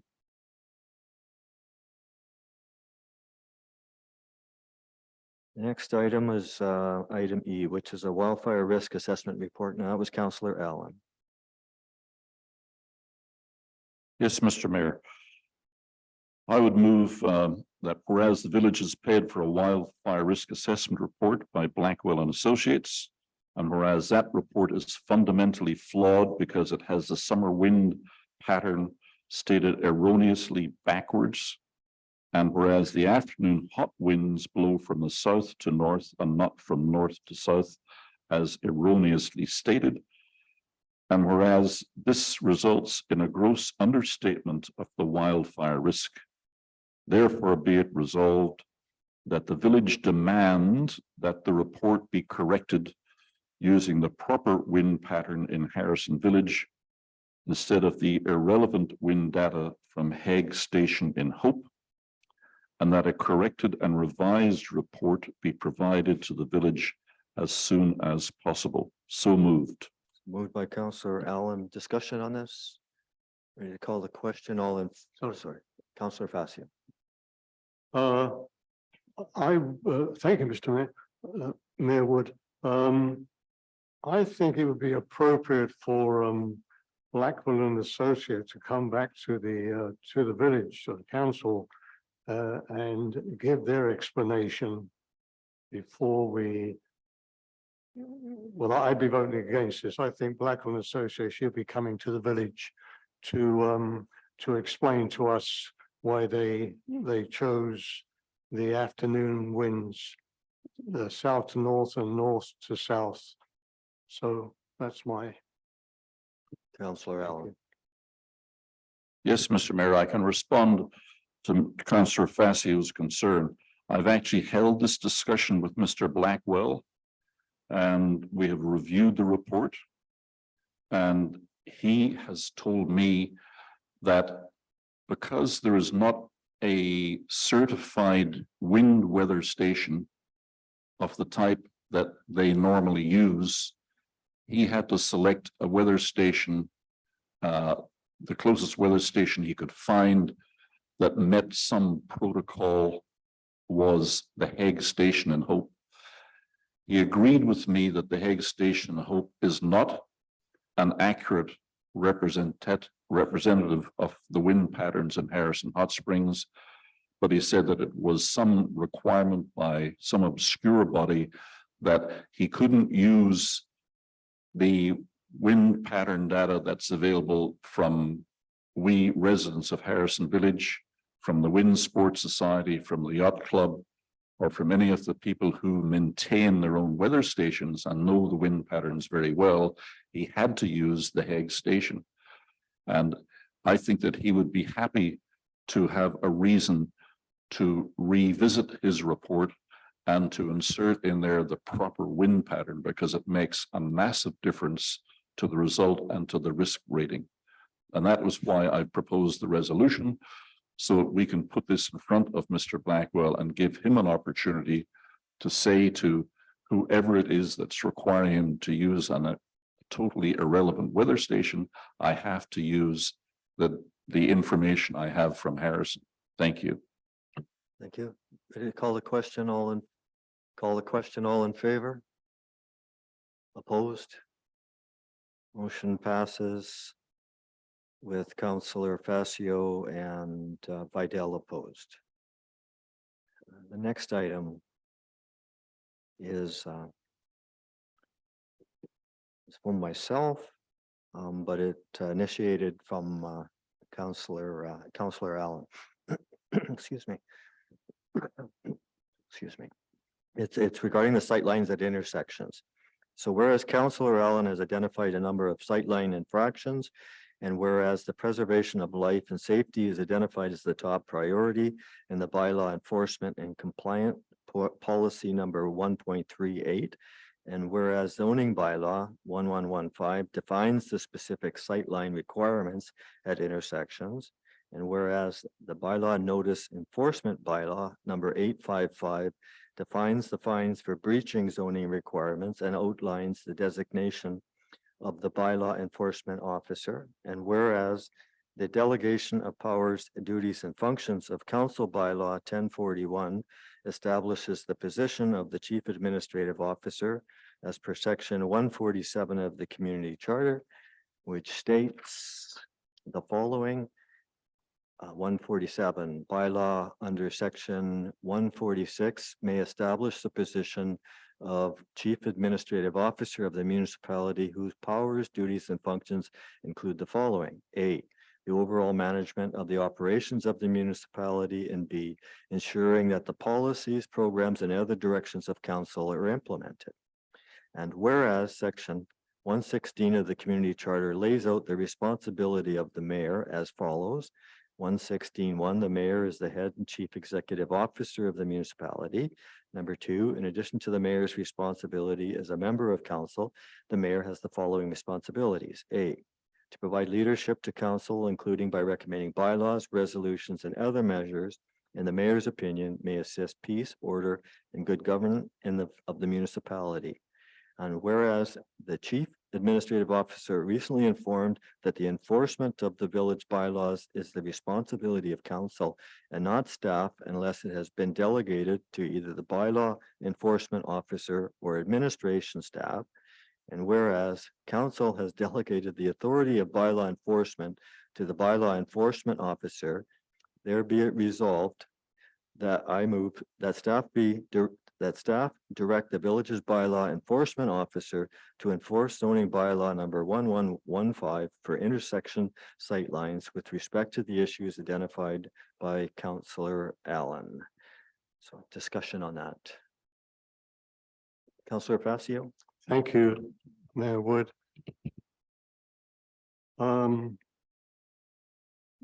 First of all, some of these sight lines are obstructed by, as we know, power poles and other signage on Hot Springs Road. As my background was a professional driver, I find that accidents that have happened on the odd occasion is normally due to erratic driving or no stopping at the stop sign or just speeding. Emerald and Hot Springs Road, where the Peace Park is, the bushes were removed on the south side. The north side is fine. Pine and Hot Springs Road, the trees were removed with new sidewalks, so the south side is completely open and there's clear vision to the north as well. Older, there is clear vision. McPherson Hot Springs Road, that's the one, of course, we can do nothing about where the bend of the road is. So you have to be extra careful when you pull out there. Balsam and Hot Springs Road is fine both ways. Ramona and Hot Springs Road is fine on both ways. Walnut and Hot Springs Road, the school bushes, I've been told, are going to be removed. So that will address the south side. And the north bushes were removed. And once the construction fencing is gone, that's clear vision to the south. And on the Cedar, west and east on Hot Springs Road, sight lines are okay. Miami and Hot Springs Road, there were some hedging cedars, I believe, were donated from Prospera many years ago that were planted just for the sake of planting them there. And maybe that's a little bit sight lines to the south, but the north is okay. So personally, I believe most of the sight lines on Hot Springs Road are fine. It's driving is something you have to be responsible for, and most intersections, whether it's here, Chilliwack, or whatever town you want to go to, you just have to pull out carefully and look both ways before you really go. So overall, I see no problems with the sight lines on Hot Springs Road, excepting for what we can't remove, the power poles and the directional signage for speeding wherever else that may be posted on the sidewalks. Thank you. Thank you. Councillor Vidal. Thank you, Mayor. What through you to our CAO? I'm just curious, and perhaps it's our operations manager that can answer this, but have we received any formal complaints about sight lines at intersections? And also, although I'm fully aware of what that term means, perhaps an explanation to either those that are in the gallery or on Zoom would be beneficial. Thank you. Thank you. Through you, Mayor Wood. Number of years ago, we received one complaint about the shrubs that Councillor Fascio mentioned in Peace Park, and they've since been removed. And there has been no other complaint other than the email from Councillor Allen regarding any sightline issues. Now, I did have a complaint about the shrub that was beside the school, and thankfully I can't report that has been removed. Thank you. And perhaps just a brief explanation on exactly what sightline means. Thank you. Thank you. Sorry, I missed that. The sight line is basically the view for the driver to be able to see safely up and down a road when it's entering an intersection. Like Councillor Fascio noted, there are some fairly large power poles along Hot Springs Road because it is a main service line that do create some challenges, but obviously that's going to be difficult to move. The easy things to move are if your sight line is impeded, is a sign or hedge or anything that is basically moved. So yeah, the sight line is essentially the view of the driver and or pedestrian or cyclist to be able to see up a road and down a road. Thank you. given that doesn't appear to be any major concern, or that we haven't had any concerns into the office regarding sightlines, I'm not in favor of this resolution. Thank you. You, Councillor Allen. Yes, Mr. Mayor. Well, it's been instructive to listen to Councillor Facio's description of what he thinks a sightline is or isn't. A sightline is clearly stated in our zoning bylaw as an area of land measured from the corner pin of the private property at the junction, going back 6 meters on each side to form a triangle, that's about 20 feet. And the bylaw clearly says that within that triangle, let's call it the sightline triangle, nothing above 0.3 of a meter or 11 3/4 inches shall be allowed to exist. And that is to allow the users of the streets, the vehicles, the pedestrians, the cyclists to have a clear view, not only of the intersection itself, but of the approaching traffic in all directions. So there is no question, Mr. Mayor, that our zoning bylaw, which I believe is actually signed by Councillor Facio in his capacity as mayor, requires as a matter of law that the property owners who own that sightline triangle at the intersection are absolutely prohibited from installing anything within the triangle above the 1 foot level. So I fail to understand how Councillor Facio can sit here and argue that, oh, well, maybe that's what the bylaw says, but it doesn't matter. It does matter. The Village Council has taken public safety and traffic safety seriously over the years. We have always had this provision within our bylaws. And in my opinion, and in my experience in village administration, it has been the responsibility of all staff, particularly staff involved in planning, to ensure that that particular provision of the bylaw is enforced, that that sightline is kept clear in the sightline triangle. And contrary to Councillor Facio's assertion that it isn't a problem, I've seen that the accidents at these junctions, which have happened because people were not able to see the oncoming traffic clearly. He talks about Ramona. The junction of Ramona and Hot Springs Road is one of the worst, Mr. Mayor, with a largely overgrown hedge. And as I stated at the last council meeting, I was horrified when staff put forward a proposal for a development on a property that did not have the sight lines protected.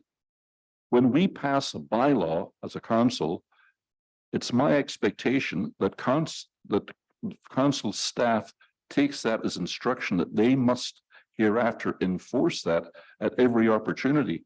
And the best opportunity to enforce it, Mr. Mayor, is during development, when you can, with the authority granted to us as the governance of the village of Harrison, you can insist that there be nothing in the sightline triangle over a foot high. And furthermore, you can require covenants on the property to reinforce that, or you can require the confiscation of the land as park land or public pathway to ensure that it happens. So I don't really see how any person sitting at this table can argue that the sightline at intersection provision of the zoning bylaw is irrelevant or ought not to be enforced. As a matter of public safety, it needs to be enforced. It hasn't been enforced, I'll grant you that. And we may have some retroactive remedial work to do to get it enforced. But moving forward, we need to enforce the sightline triangle provision of the bylaw. Thank you. Further discussion? I myself have had a number of people express concerns of sightlines And it's just in front of my own house here, right on Alder and Hot Springs Road. And there are times of the year when the trees and the leaves are all hanging out, and that you can't see what's coming. And it's just a matter of keeping the trees pruned. Does the landowner keep the trees pruned? No.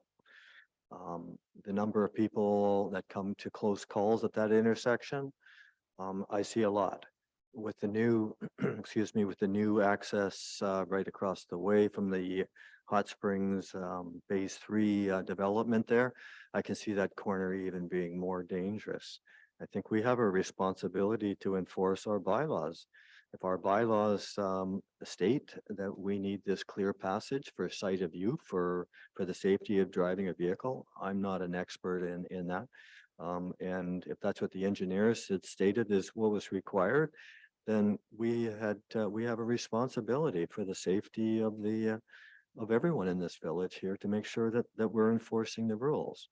I've heard talk about power poles and stuff. As Councillor Allen was talking about, this is on the actual private property. This isn't talking about on municipal property.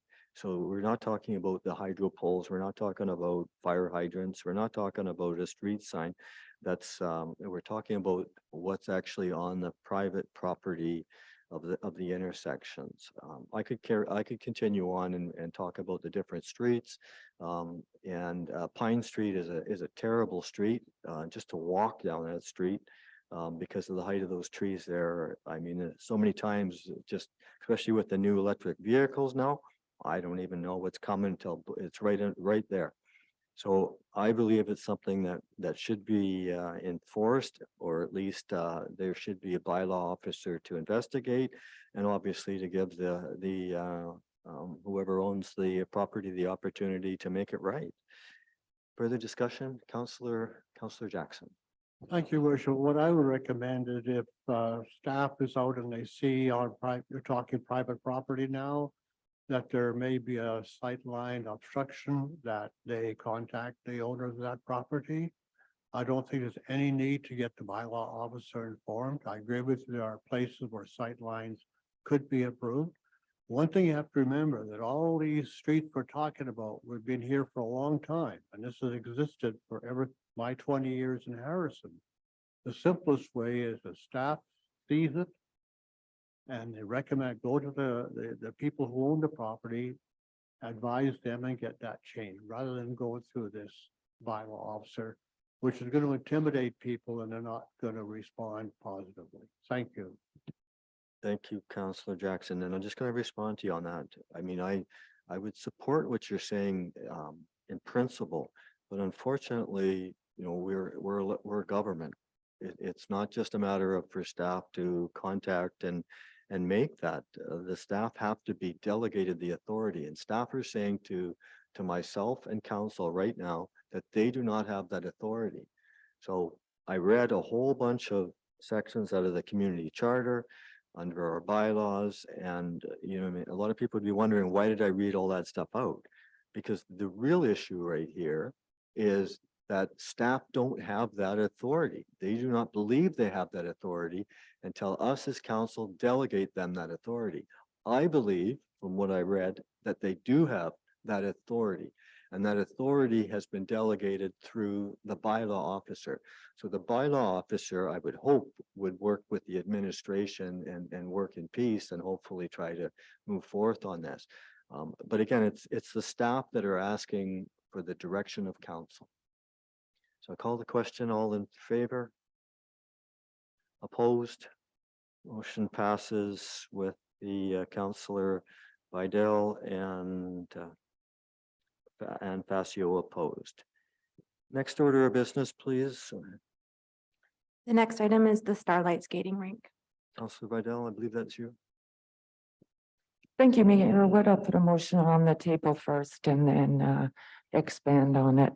I'm going to make a motion that the Starlight Skating Rink be erected and installed as soon as possible. Back in the late summer, at a council meeting, there was a report from staff.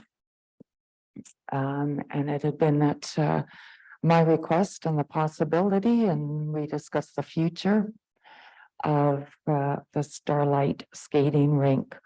The report that came back was that we were unable to sell the skating rink due to the requirements of RMI funding. Late in, I believe it was in August, council received numerous letters, both from the businesses and from residents, requesting that the Starlight skating rink be erected and installed, as businesses specifically will often refer their guests or down to the Starlight skating rink. I know that there was a level of at one point some discussion on putting a roof on it. I believe that motion has failed. But given that the request from the businesses and the numerous residents, I do think that reinstalling the skating rink is needed, and I hope there'll be some support for that. Thank you. Thank you. Further discussion? No. Just one sec, Councillor Allen.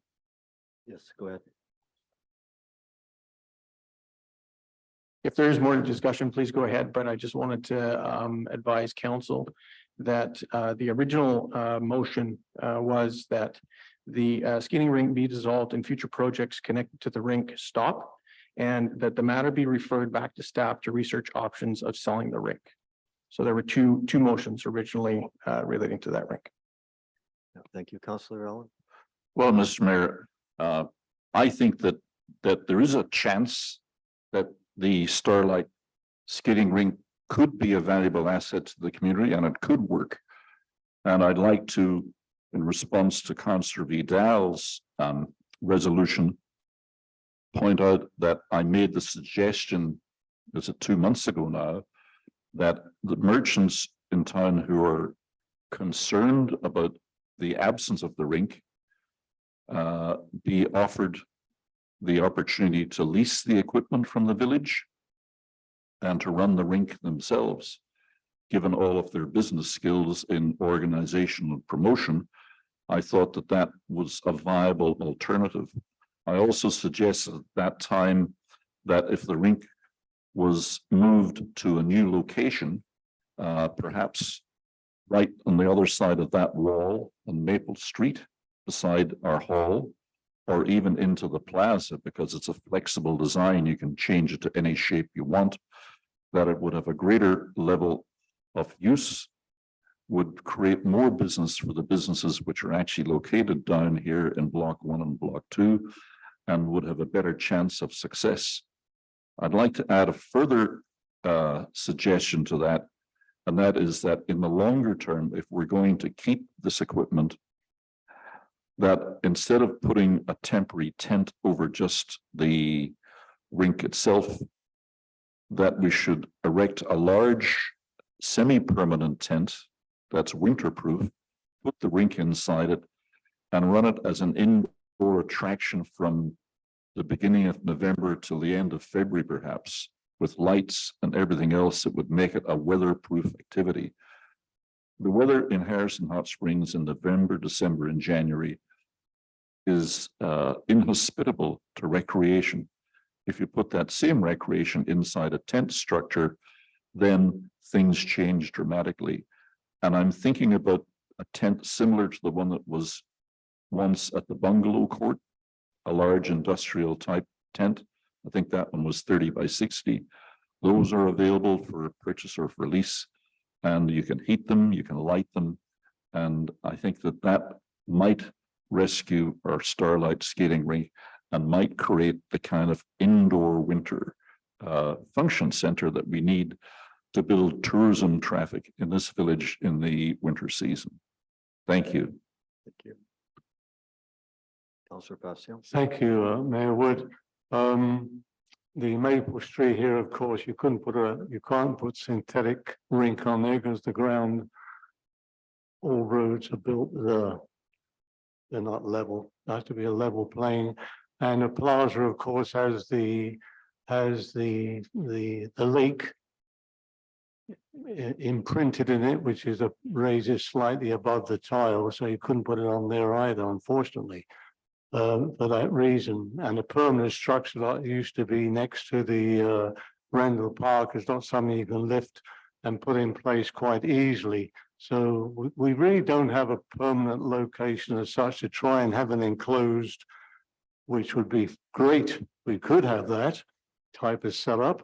The reason it was put in that area where it has been was that it appears to be the least affected by the wind, because when blocks 1 and 2 are totally covered with sand, when that wind blows, that block where the boat launch is, there's hardly any sand on the road there at all. So maybe it could be some because of those trees that are there, and that was the reason it was originally put in that space. But the ground has to be really level for those synthetic tiles to go down. So it's unfortunate that good idea, as I say, to have it right through the, it'd be great if we could have a location on the beach where it could be open right through the whole summer if people wanted to escape, but that's not feasible as well, unfortunately. But I'm in favor of the rink. It's I think it's a great asset for the community, and especially for the children to use and their families. Thank you. Thank you. Councillor Jackson, did you? I'm just going to jump in on this. I don't know why I'm going to jump in on this, but I'm going to jump in on it. I know Councillor Jackson here, we talk about going around and here we're going around in circles again. So, you know, a decision was made, I believe 4 months now to eliminate the rink and the associated projects with it, which was the cover, and there was going to be some fire pits and there was going to be some renovations to the boat washrooms with the addition of a concession. That was somewhere in the neighborhood of $500,000 roughly on improvements to it. So the decision was made by this councillor to eliminate the rink. It just is something that just didn't work out. So what came back to council was on whether we could sell the unit. So when the contract came back, the contract stated that we have a responsibility as part of our agreement from the province to operate it. Doesn't say how long we have to operate it, whether it be for a week, a year, an hour, a day, 364 days of the year. A lot of the stuff, a lot of the items that are under this provincial grant, they're not operated. There's no such thing as operation. There's monies in it for some events. These are just events. It's a very, very, when one reads the contract, you will see I think I believe it's a 3-page contract. It's a very, very simple, generic contract with the intent of, obviously, to maintain and look after it. Well, you can't expect that this is going to last forever. And I mean, they realize that. So when they say maintain it, do they mean maintain it for 5 years, 10 years, 100 years? That's in a contract like that is the intent of the contract. The intent of the contract was that we operate it and maintain it. We're not supposed to be selling it off. We're not supposed to try to make money on it. I'm sure if the province if the discussion came with the province wouldn't have a problem with us donating it or selling it for a dollar or leasing it to some other business here that's willing to operate it. This village has, for the number of years, had a hard time trying to get staff to be there. That's a tough job to sit there and having to listen to Christmas music and look at the lights, but there's hardly a person there at times. And then there are times Well, most of the time, while it is there, the sand blows. Well, I mean, one of the many positions I've had is the manager for one of the largest private ice companies in this province, Planet Ice. Did we have any synthetic rinks? Actually, we did, but we had a small area and it's inside. And it was for where goalies could practice. And it was just to give them the feel of being on ice, but not being on ice. We're talking about putting this plastic outside and exposed in these elements. So unless, like Councillor Allen is saying, unless it's totally enclosed, it's just not a suitable fit for us for the winter. Maybe it's a suitable fit for the summer. I can't answer that. And I've heard concepts or talks about even the main resort, putting it on their tennis courts. Well, I can say just from my short time with the resort there, their tennis courts are a mess in the winters too. So yes, they have the old curling rink that's on St. Alice there, which is part of the resort. I know it used to be full of a lot of just stock. Is that available for the use of this? Possibly. That may be a good place for it. Maybe the hotel wants to take it over and run it in that application. They've got heat inside there. They've got bleachers inside there.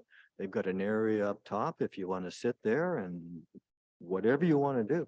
It's actually a nice old curling rink that's still totally functional and in full operation there today. They just spent major monies in the last couple of years and upgraded it all. So it's my understanding is it's all wheelchair accessible. It's got all kinds of good things to it. You want to talk about bringing a community there? I think that's a great place for kids, families, for people to attend. But for us to take this responsibility and for us to actually use our civic employees and to have to maintain it, erect it, and install it, I think the decision was made. Let's move on. Ready to call the question. So the motion on the table is from Councillor Vidal. She moved that the skating rink be erected and reinstalled immediately. Call the question. Mr. Mayor, point of information. Do we have any idea of what this resolution would cost us in the erection and disassembly cost and operating cost? Because I think that needs to be considered by council if we're going to vote intelligently on this motion. Thank you. To our Chief Administrative Officer to see. Thank you, Mayor Wood. I don't have that exact number, but I think there was roughly 300 and some man hours, which included five staff members to install it. It appears that Scott is signaling me that he has that answer. Thank you, Your Worship, through to Councillor Allen. Tyson is correct. There was about 364 hours of public works labor put onto it. Now, something to keep in mind is that's not additional cost. It is overhead. We do have the staff here already. If we look back to 2022-2023 season, it was a very challenging season. The weather was difficult. We had lots of staffing issues. But if we take the public works costs out of it, the cost of the village was about $5,000, and that would be basically insurance, repairs and maintenance, and the rink attendant for the short period of time. Thank you.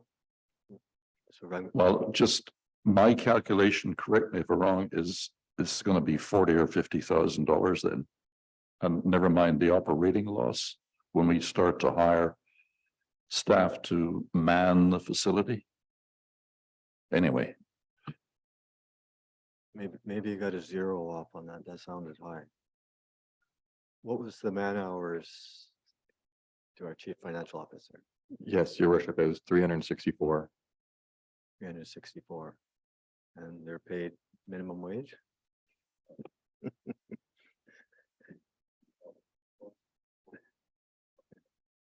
So again, so the motion on the table from Councillor Vidal was to is Scarlight Skating Rink to be erected and reinstalled immediately. And I call the question, all in favor? Opposed? Motion passes with Counselor Allen and the mayor opposed. Next item, please. I'm going to try and get through this before lunch if we're good. Okay, thank you. Next item, please. The next item is Village of Harrison Hot Springs 75th anniversary.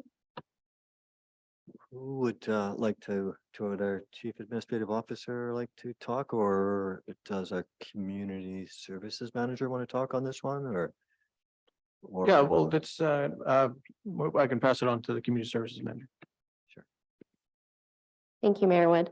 We were contacted by a resident to let the village know that next year will be the 75th anniversary of the Village of Harrison Hot Springs.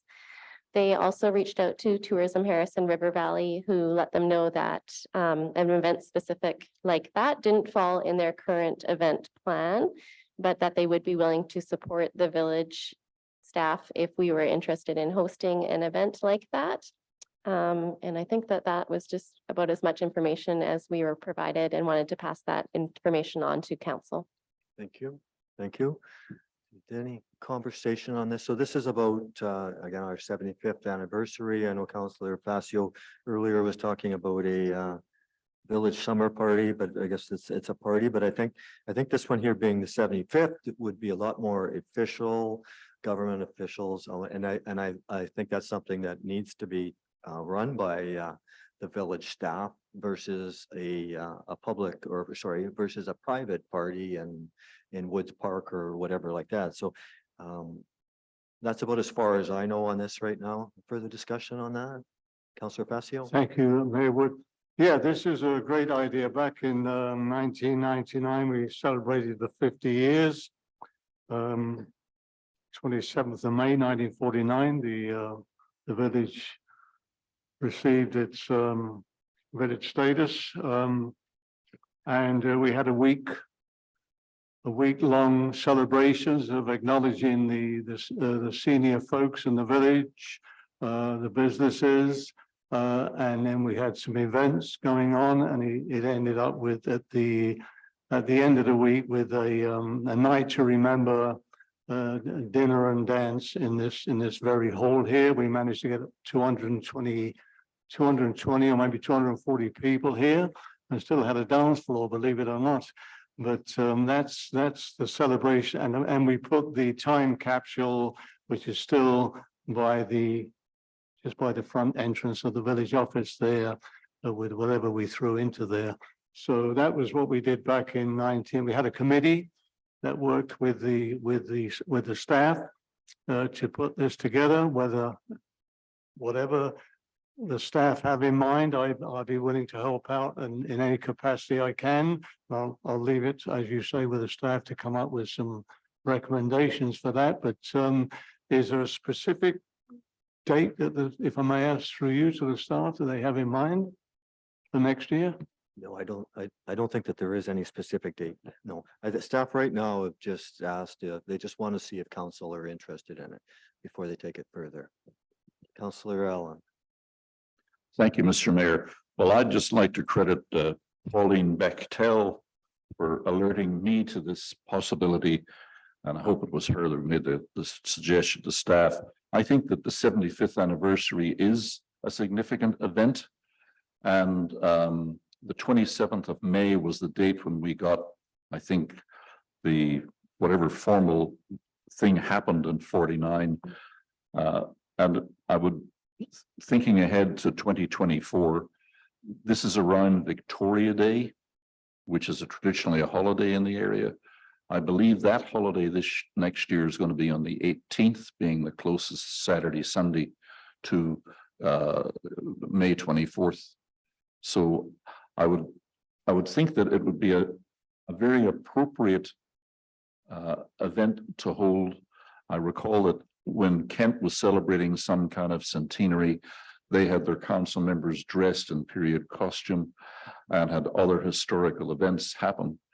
I don't know if there are any people around here today who were alive or present in 1949. We do have a few residents who were here as residents perhaps back then. And this would be a great opportunity for us to have a community event. It wouldn't be it would be kind of a start of summer party, because May 24th is traditionally the start of the summer season, when people come out of hibernation, fire up the barbecue, and start their summer enjoyments. So I'm very much in favor of having some kind of an event. I would have thought that maybe Tourism Harrison would have jumped up and down and said, what a great idea, let's celebrate Harrison's history and promote this and invite others to help us celebrate. But I think at the very minimum, we, the village council, should be hosting some kind of an event to mark the 75th anniversary of the village. If you'd like, you could move it to the beginning of April, and then I could celebrate my birthday, 75th, on the same day. That's unlikely to happen. Thank you very much. Thank you. Would somebody like to put a motion on the table? Councillor Vidal?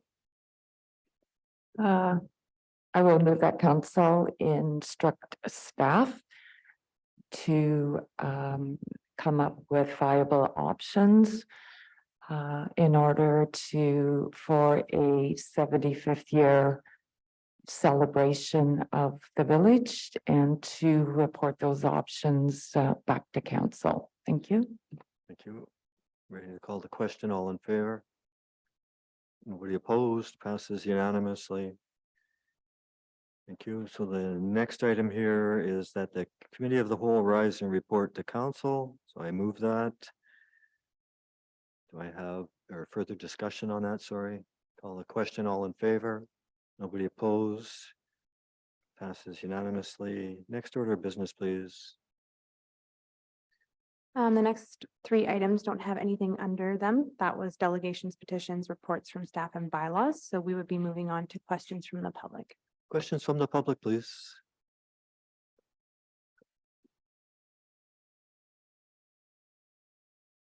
Good morning. Your mic, yes. Thank you. Good morning. 3 questions. One in regards to the dike. Has any consideration been given to actually moving the dike outwards? And essentially that would extend the beach, and then you could extend the esplanade, providing 1 lane for traffic and creating a 2nd lane for a bike path and motorized scooters and vehicles, and then you'd have your walkway. So has any consideration been given to that sort of design? So you said 3 things, so I'm going to interrupt you and try to answer you though. So my understanding is absolutely all that stuff has been looked at, and that's part of what this open house is for. So I would hope you would show up and express your special concerns or comments, and I think that that's really an important part of the process. Okay, question number 2 on the same topic. For the designers, thank you. It's really hard to see your maps, your pictures sitting in the audience. So if they would be so kind as to please consider a 3-dimensional model or diorama for the public, I think that would be great. You know, a little 12 by 12 inch box of what you're kind of proposing for each of the 3 designs. I think that would be great for visual people like me and people like to hands-on, and so that's another consideration.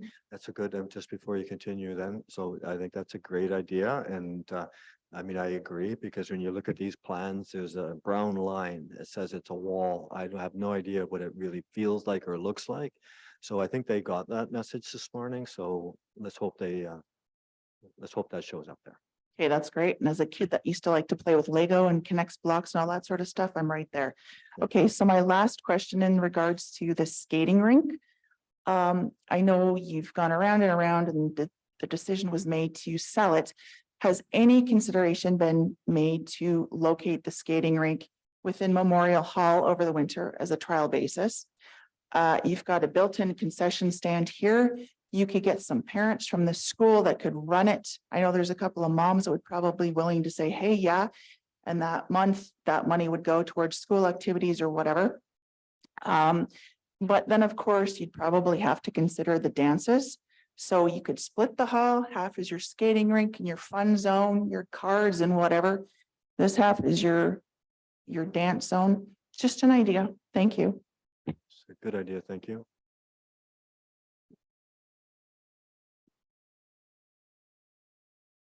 Mark Ferrero, 345 Chestnut Avenue.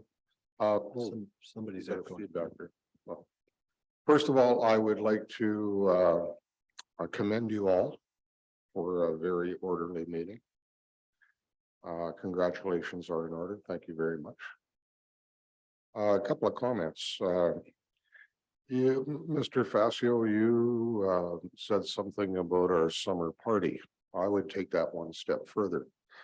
In the past, I've recommended, or not recommended, I guess, I spoke to counselors and I believe even one mayor about open air dancing. We have a beautiful plaza there, perfectly suited for this. Structures that can be rented to cover in case of bad weather. Anyways, goes on, right? Just a consideration. Another comment, I forgot about it. Doesn't really matter that much. Thank you very much. You have a good day, folks. Thank you.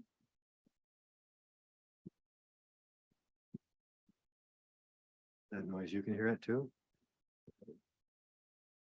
Thank you, Mr. Mayor. Gabriel Thornton, I live on Chestnut Avenue. Regarding the skating rink, I don't know why these counselors, the three, keep wanting to have a white elephant. I walk there all the time, every day, afternoon. Hardly anybody uses it. The weather is crappy. It's either raining or the snow's so high. There's nobody on it. I don't see spending all that money, my tax money, on a dead horse. Just my thought. Thank you. Thank you. Is there any questions on Zoom? I forgot. Anybody on Zoom has a question, please raise your hand.